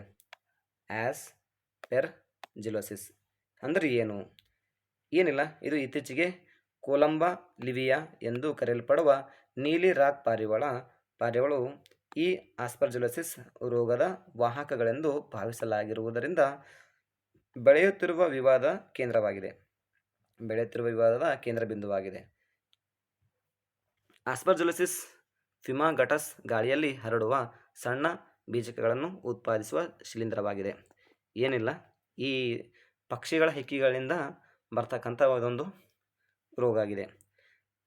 ಕರ್ನಾಟಕದಲ್ಲಿ ಈ ಥರ ಒಬ್ಬರು ಚಿತ್ರ ನಟಿದ್ರು, ಅವ್ರ ಹಸ್ಬೆಂಡು ಈ ಆಸ್ಪರ್ಜಿಲೋಸಿಸ್ನಿಂದ ಸಾವನ್ನಪ್ಪಿದ್ರು ಅಂತ ಸುದ್ದಿ ನಾವು ಕೇಳಿದ್ವಿ 1-2 ವರ್ಷದೊಳಗೆ. ಸೊ ಆ ಥರದ ಇದೊಂದು ಕಾಯಿಲೆ. ನೋಡೋಣ ಇದರ ಲಕ್ಷಣಗಳು, ಇದು ಏನು ಅಂತ. ಆಸ್ಪರ್ಜಿಲೋಸಿಸ್ ಫ್ಯೂಮಾಗಟಸ್ ಗಾಳಿಯಲ್ಲಿ ಹರಡುವ ಸಣ್ಣ ಬೀಜಕಗಳನ್ನು ಉತ್ಪಾದಿಸುವ ಶಿಲೀಂಧ್ರವಾಗಿದೆ. ನೋಡಿ, ಮಣ್ಣುಗಳಲ್ಲಿ ಇದು ಎಲ್ಲೆಲ್ಲಿರ್ತಂದ್ರೆ ಮಣ್ಣುಗಳಲ್ಲಿರ್ತದ, ಕೊಳೆಯುತ್ತಿರುವ ಸಸ್ಯಗಳಲ್ಲಿ ಕಂಡುಬರ್ತಾ, ಗೊಬ್ಬರಗಳಲ್ಲಿ, ಧೂಳುಗಳಲ್ಲಿ, ಹಳೆ ಕಟ್ಟಡ ಸಾಮಗ್ರಿಗಳಲ್ಲಿ, ಹವಾನಿಯಂತ್ರಣ ವ್ಯವಸ್ಥೆ ಎಸಿಗಳಲ್ಲಿ, ಪಕ್ಷಿಗಳ ಹಿಕ್ಕಿಗಳು ಮತ್ತು ಆಹಾರ ಧಾನ್ಯ ಮತ್ತು ಮಸಾಲೆಗಳಲ್ಲಿಯೂ ಈ ಆಸ್ಪರ್ಜಿಲೋಸಿಸ್ ಕಂಡುಬರ್ತದೆ. ಆಸ್ಪರ್ಜಿಲೋಸಿಸ್ ಅನ್ನೋ ಶಿಲೀಂಧ್ರ ಬೀಜ ಕಣದು. ನೆಕ್ಸ್ಟ್ ನೋಡೋಣ, ಇದು ಸಾಂಕ್ರಾಮಿಕವಲ್ಲದ ರೋಗವಿದ್ದು ವ್ಯಕ್ತಿಯಿಂದ ವ್ಯಕ್ತಿಗೆ ಹರಡುತ್ತದೆ. ಓಕೆನಾ. ಇದರ ಲಕ್ಷಣಗಳೇನು? ಇದು ಕೆಮ್ಮು ಬರ್ತದ, ಉಸಿರಾಟ ತೊಂದರೆಗಳು, ಮೂಗಿನ ದಟ್ಟಣೆ ಅಂದರೆ ಮೂಗು ಬಿಗಿ ಹಿಡಿಯೋದು, ತಲೆನೋವು, ಆಯಾಸ ಆಗ್ತದ. ಈ ಚಿಕಿತ್ಸೆ ಏನದಂದ್ರೆ ನೋಡಿ, ಚಿಕಿತ್ಸೆ ಓರಿಕೋನ್ಜೋಲ್ ಅಂತೇಳಿ, ಇಟ್ರಾಕೋನ್ಜೋಲ್ ಅಂತ ಇದು ಶಿಲೀಂಧ್ರ ನಾಶಪಡಿಸ್ತಕ್ಕಂಥ ಒಂದು ಚಿಕಿತ್ಸೆಯಾಗಿದೆ. ನೆಕ್ಸ್ಟ್ ಸುದ್ದಿಯಲ್ಲಿರೋದು ಜಾವೆಲಿನ್ ಆ್ಯಂಟಿ ಟ್ಯಾಂಕ್ ಗೈಡೆಡ್ ಮಿಸೈಲ್. ಇದು US ನಿರ್ಮಿತ ಒಂದು ಕ್ಷಿಪಣಿಯಾಗಿದೆ. ಸುದ್ದಿಯಲ್ಲಿ ಯಾಕಿತ್ತು ಅಂದ್ರೆ ಭಾರತವು ಇತ್ತೀಚೆಗೆ ಅಮೆರಿಕಕ್ಕೆ ಜಾವೆಲಿನ್ ವಿರೋಧಿ ಟ್ಯಾಂಕ್ ಮಾರ್ಗದರ್ಶಿ ಕ್ಷಿಪಣಿ ಅಂದ್ರೆ ಆ್ಯಂಟಿ ಟ್ಯಾಂಕ್ ಗೈಡೆಡ್ ಮಿಸೈಲ್ ಉತ್ಪಾದನೆಗಾಗಿ ವಿನಂತಿ ಮಾಡಿತ್ತು. ಯಾವುದು? ಭಾರತ ಅಮೆರಿಕಕ್ಕಾಗಿ ವಿನಂತಿ ಮಾಡಿ ಪತ್ರ ಸಲ್ಲಿಸಿದ ಹಾಗೆ ಸುದ್ದಿಯಲ್ಲಿತ್ತು. ನೋಡೋಣ, ಇದೊಂದು ಅಮೆರಿಕ ನಿರ್ಮಿತ ಮಾನವರು ಸಾಗಿಸಬಹುದಾದ ಅಂದರೆ ಹೆಗಲ ಮೇಲೆ ಇಟ್ಕೊಂಡು ಈ ಮಿಸೈಲ್ ಇದು ಏನಿದೆಲ್ಲ ಕ್ಷಿಪಣಿ ಹೆಗಲ ಮೇಲೆ ಇಟ್ಸ್ಕೊಂಡು ಎತ್ಕೊಂಡು ಒಯ್ದು ಇದು ನಾವು ಬಳಸ್ಬೋದು. ಆ ಥರದ ಇದೊಂದು ಟ್ಯಾಂಕ್ ವಿರೋಧಿ ಕ್ಷಿಪಣಿ ಇತ್ತು. ಅಂದರೆ ಈ ಥರ ಮನುಷ್ಯ ಹೆಗಲ ಮೇಲೆ ಇಟ್ಕೊಂಡು ಚಲಿಸ್ಬೋದು. ಅದು ಈ ಥರ ತೋರಿಸ್ತು ನೋಡಿ, ಮನುಷ್ಯ ಈ ಥರ ಹೆಗಲ ಮೇಲೆ ಇಟ್ಕೊಂಡು ಬಳಸ್ಬೋದು ಅದಂತ. ಇದು ಮಾನವ ಸಾಗಿಸಬಹುದಂಥ ಭುಜದ ಮೇಲೆ ಟ್ಯಾಂಕ್ ವಿರೋಧಿ ಮಾರ್ಗದರ್ಶನ ಕ್ಷಿಪಣಿಯಾಗಿದೆ. ಅಭಿವೃದ್ಧಿಪಡಿಸೋರು ಯಾರಪ್ಪ? ಇದನ್ನು ಯಾರು ಡೆವಲಪ್ಮೆಂಟ್ ಮಾಡಿದ್ರು ನೋಡೋಣ. ಅಮೇರಿಕದ ರಕ್ಷಣಾ ಮೇಜರ್ಗಳಾದಂಥ ಒಂದು ರೇಥಿಯನ್ ಮತ್ತು ಲಾಕ್ಹೀಡ್ ಮಾರ್ಟಿನ್ ಜಂಟಿಯಾಗಿ ನೋಡಿ, ಲಾಕ್ಹೀಡ್ ಜಂಟಿಯಾಗಿ ಉತ್ಪಾದಿಸಿದರು ಮತ್ತು ಅಭಿವೃದ್ಧಿಪಡಿಸಿದರು. 1996ರಲ್ಲಿ US ಮಿಲಿಟರಿ ಸೇವೆಗೆ ಸೇರಿತು. ಯಾವುದು? ಇದು ಜಾವೆಲಿನ್. ಇದರ ಏನು ಕಾರ್ಯಕ್ಷಮತೆ ನೋಡೋಣ. ಇದು 2.5 ಕಿಲೋಮೀಟರ್ ವ್ಯಾಪ್ತಿ ಇದೆ. ಆಮೇಲೆ ಹೊಸ ಮಾದರಿಗಳು 4 ಕಿಲೋಮೀಟರ್ವರೆಗೆ ತಲುಪಬಲ್ಲಂಥ ಸಾಮರ್ಥ್ಯ ಹೊಂದಿದೆ. ಮೊದಲನೇದನ್ನು 2.5 ಕಿಲೋಮೀಟರ್ ಸಾಮರ್ಥ್ಯ ವ್ಯಾಪ್ತಿ ಇತ್ತು. ನಂತರ ಮಾದರಿ 4 ಕಿಲೋಮೀಟರ್ವರೆಗೂ ತಲುಪಬಲ್ಲಂಥ ಸಾಮರ್ಥ್ಯ ಇದೆ. ತೂಕ ಇಟ್ಟದಂದ್ರೆ ಇದು ನೋಡಿ, ತೂಕ ಇರೋದು 5.11 kg. 5 kg ಯಾರು ಬೇಕಾದ್ರೆ ಭುಜ ಮೇಲೆ ಹೋಗ್ತಾರೆ. ಹಾಗಾಗಿ ಇದು ಮ್ಯಾನ್ ಪೋರ್ಟೇಬಲ್ ಅಂತ ಕರೀತಾರೆ.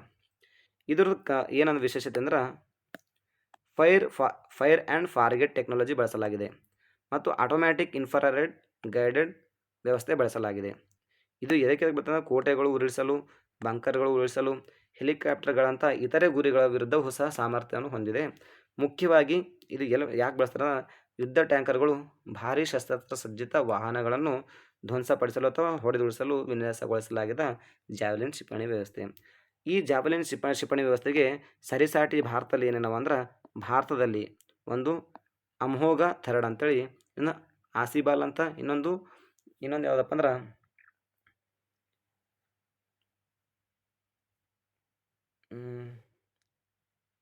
Man portable anti tank guided missile DRDO.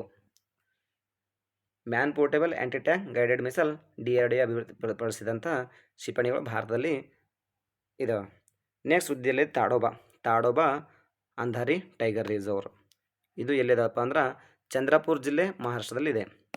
ಯಾಕೆ ಸುದ್ದಿಯಲ್ಲಿ ಐತಂದ್ರೆ ನೋಡಿ, ತಾಡೋಬಾ ಅಂಧೇರಿ ಟೈಗರ್ ರಿಸರ್ವ್ ಪ್ರದೇಶವು ಯಾಕೆ ಸುದ್ದಿನ 20 ಹಳ್ಳಿಗಳಲ್ಲಿ ಹುಲಿಗಳ ಚಲನವಲನ ಬಗ್ಗೆ ಧ್ವನಿವರ್ಧಕಗಳ ಮೂಲಕ ಜನರಿಗೆ ಎಚ್ಚರಿಕೆ ನೀಡುವ ಕೃತಕ ಬುದ್ಧಿಮತ್ತೆಯ AI ಆರ್ಟಿಫಿಷಿಯಲ್ ಇಂಟೆಲಿಜೆನ್ಸ್ ಆಧಾರಿತ ವ್ಯವಸ್ಥೆ ಕಲ್ಪಿಸಲಾಗಿದೆ. ಹಾಗಾಗಿ ಮಹಾರಾಷ್ಟ್ರದ ಅತಿ ದೊಡ್ಡ ಮತ್ತು ಹಳೆಯ ಆದಂತಹ ಟೈಗರ್ ರಿಸರ್ವ್ ಇದಾಗಿದ್ದು, ತಾಡೋಬಾ ಅಥವಾ ತರು ಎಂಬ ಬುಡಕಟ್ಟು ಜನರ ದೇವರಿಂದ ಹೆಸರು ಬಂದಿದೆ ಇದಕ್ಕೆ ತಾಡೋಬಾ ಅಂತ.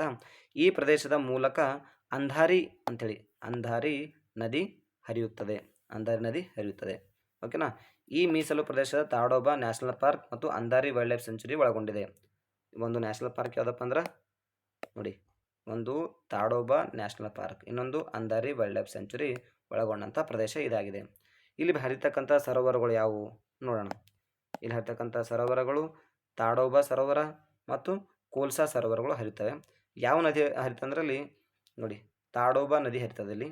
ಆಮ್ಯಾಗ ಸಸ್ಯವರ್ಗ ಯಾವುದಪ್ಪ ಅಂದ್ರೆ ಇಲ್ಲಿ ಸಸ್ಯವರ್ಗ ನೋಡಿ, ತೇಗ, ಸಲೈ, ಕರಯಾಗಮ್ ಮತ್ತು ಮಹುವಾ ಮಧುಕ. ಇದು ಇತ್ತೀಚೆಗೆ ಸುದ್ದಿಯಲ್ಲಿತ್ತು. ಮಹುವಾ ವಧಕ ಅಂತೇಳಿ, ಮಹುವಾ ಮಧುಕ ಯಾಕೆ ಸುದ್ದಿಯಲ್ಲಿತ್ತು ಅಂದರು, ಅಸ್ಸಾಂ ರಾಜ್ಯದಲ್ಲಿ ಇದ್ರ ಬಗ್ಗೆ ಸಂಶೋಧನೆ ಮಾಡಿದರು, ಹಂಗೆ ಸುದ್ದಿಯಲ್ಲಿತ್ತು. ಇದು ಮಹಾರಾಷ್ಟ್ರ ಸಹ ಬೆಳೀತಾರೆ ಈ ತಾಡೋಬಾ ಪ್ರದೇಶದಲ್ಲಿ. ನೆಕ್ಸ್ಟ್ ಸುದ್ದಿ, ಇಲ್ಲಿ ಪ್ರಾಣಿ ಸಂಕುಲ ಏನಿದೆ ಅಂದ್ರೆ ಅದನ್ನು ನೋಡೋಣ. ಪ್ರಾಣಿ ಸಂಕುಲಗಳು: ಹುಲಿ, ಚಿರತೆ, ಕರಡಿ, ಕಾಡುನಾಯಿ, ಗೌರ್, ಚಿಟಲ್, ಸಾಂಬಾರ್ಗಳು ಈ ತಾಡೋಬಾ ನ್ಯಾಷನಲ್ ಪಾರ್ಕಲ್ಲಿ ನೋಡ್ಬೋದು. ನಂತರ ಸುದ್ದಿಯಲ್ಲಿದು ನೋಡಿ, ಕರೋನಲ್ ಮಾಸ್ ಎಜೆಕ್ಷನ್ ಅಂತ. ಕರೋನಲ್ ಮಾಸ್ ಎಜೆಕ್ಷನ್, ಓಕೆನಾ.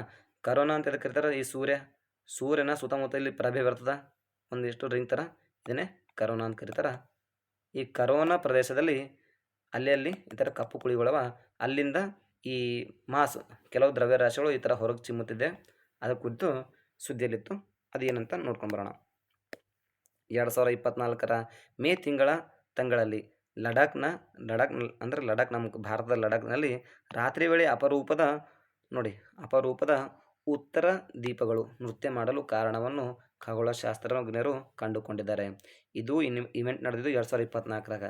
ಹಾಗೆಲ್ಲ ಯಾಕಾಯಿತು ಅಂಥೇಳಿ ಇತ್ತೀಚೆಗೆ ಕಂಡುಕೊಂಡ್ರ ವಿಜ್ಞಾನಿಗಳು ಅದೇ ಕರೋನಲ್ ಮಾಸ್ ಎಜೆಕ್ಷನ್ ಎಂದು ಖಚಿತಪಡಿಸಿಕೊಂಡಿದ್ದಾರೆ. ಹಾಗಾಗಿ ಸುದ್ದಿಯಲ್ಲಿತ್ತು. ನೋಡೋಣ, ಇದು ಸೂರ್ಯನ ಕರೋನದಿಂದ ಕಾಂತೀಯ ಪ್ಲಾಸ್ಮಾದ ಬೃಹತ್ ಹೊರಸೂಸುವಿಕೆಯಾಗಿದೆ. ನಾನು ಹೇಳಿದಲ್ಲ ಅಲ್ಲಿ ಚಿತ್ರ ಹಾಕಿ ಅದನ್ನೇ. ನೆಕ್ಸ್ಟ್, ಜ್ವಾಲಾಮುಖಿಗಳಂತೆ ಇದು ಸೌರ ಜಾಲಗಳಂತೆ ರೂಪುಗೊಂಡಿರ್ತದೆ. ಈ ಸೌರ ಜಾಲಗಳು ಹೆಂಗೆ ಹೊರಚಿಮ್ತಲ್ಲ ಅದೇ ಥರ ಇದನ್ನು ಹೊರಚಿಮ್ತದೆ. ಸಾಮಾನ್ಯವಾಗಿ ಸೌರ ಕಲೆಗಳ ಗುಂಪಿನ ಸುತ್ತಲೂ ನಡೆಯುತ್ತದೆ. ಈ ಸೌರ ಕಲೆ ಇರ್ತವೆ ಅದರ ಸುತ್ತಮುತ್ತ ನಡೀತಕ್ಕಂಥ ಇದೊಂದು ಪ್ರಕ್ರಿಯೆಯಾಗಿದೆ. ಸೌರ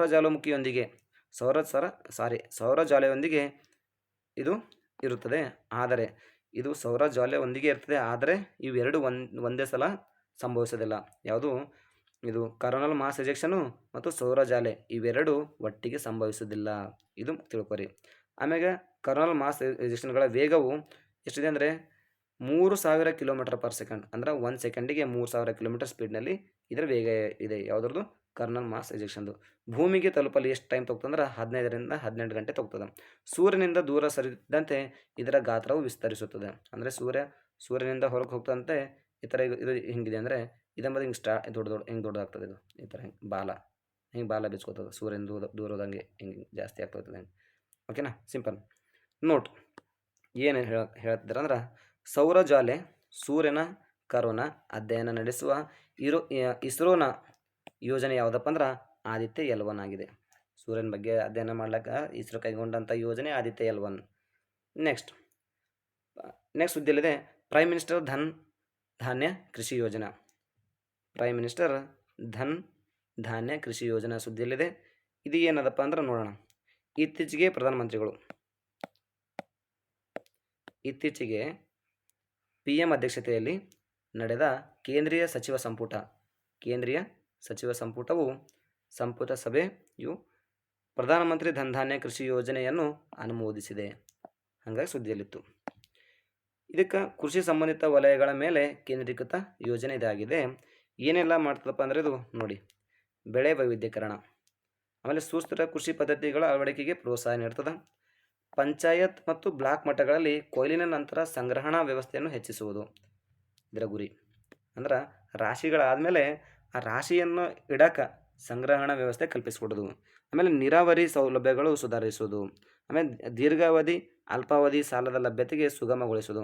ಅಂದರೆ ರೈತರಿಗೆ ದೀರ್ಘಾವಧಿ ಸಾಲ ಮತ್ತು ಅಲ್ಪಾವಧಿ ಸಾಲದ ಲಭ್ಯತೆ ಸುಗಮಗೊಳಿಸೋದು, ಜಟಿಲವಾಗಿರ್ಬಾರ್ದು, ಅದನ್ನು ಸರಳ ಮಾಡ್ಕೊಳ್ಳೋದು, ಸರಳೀಕರಣ. ಇದನ್ನು ಅನುಷ್ಠಾನ ಮಾಡೋದು ಹೆಂಗಪ್ಪ ಅಂತ ನೋಡೋಣ. ನೋಡಿ, ಅನುಷ್ಠಾನ ಯಾವ ರೀತಿ ಇದು ಪ್ರೋಗ್ರಾಮ್ ಅನುಷ್ಠಾನ ಮಾಡ್ಬೋದು ನೋಡಿ. 11 ಇಲಾಖೆಗಳಲ್ಲಿ ಅಸ್ತಿತ್ವದಲ್ಲಿರುವ 36 ಯೋಜನೆಗಳು ಇತರ ರಾಜ್ಯ ಯೋಜನೆಗಳು, ಅಂದ್ರೆ ಇದು ಸೆಂಟ್ರಲ್ ಗೌರ್ಮೆಂಟ್ ಸ್ಕೀಮು ಮತ್ತು ಇತರ ರಾಜ್ಯಗಳ ಸ್ಕೀಮ್ಗಳ ಜೊತೆ ಸೇರಿಸಿ ಖಾಸಗಿ ವಲಯಗಳೊಂದಿಗೆ ಸ್ಥಳೀಯ ಪಾಲುದಾರಿಕೆಗಳ ಮೂಲಕ ಕಾರ್ಯಗತಗೊಳಿಸಲಾಗುವುದು.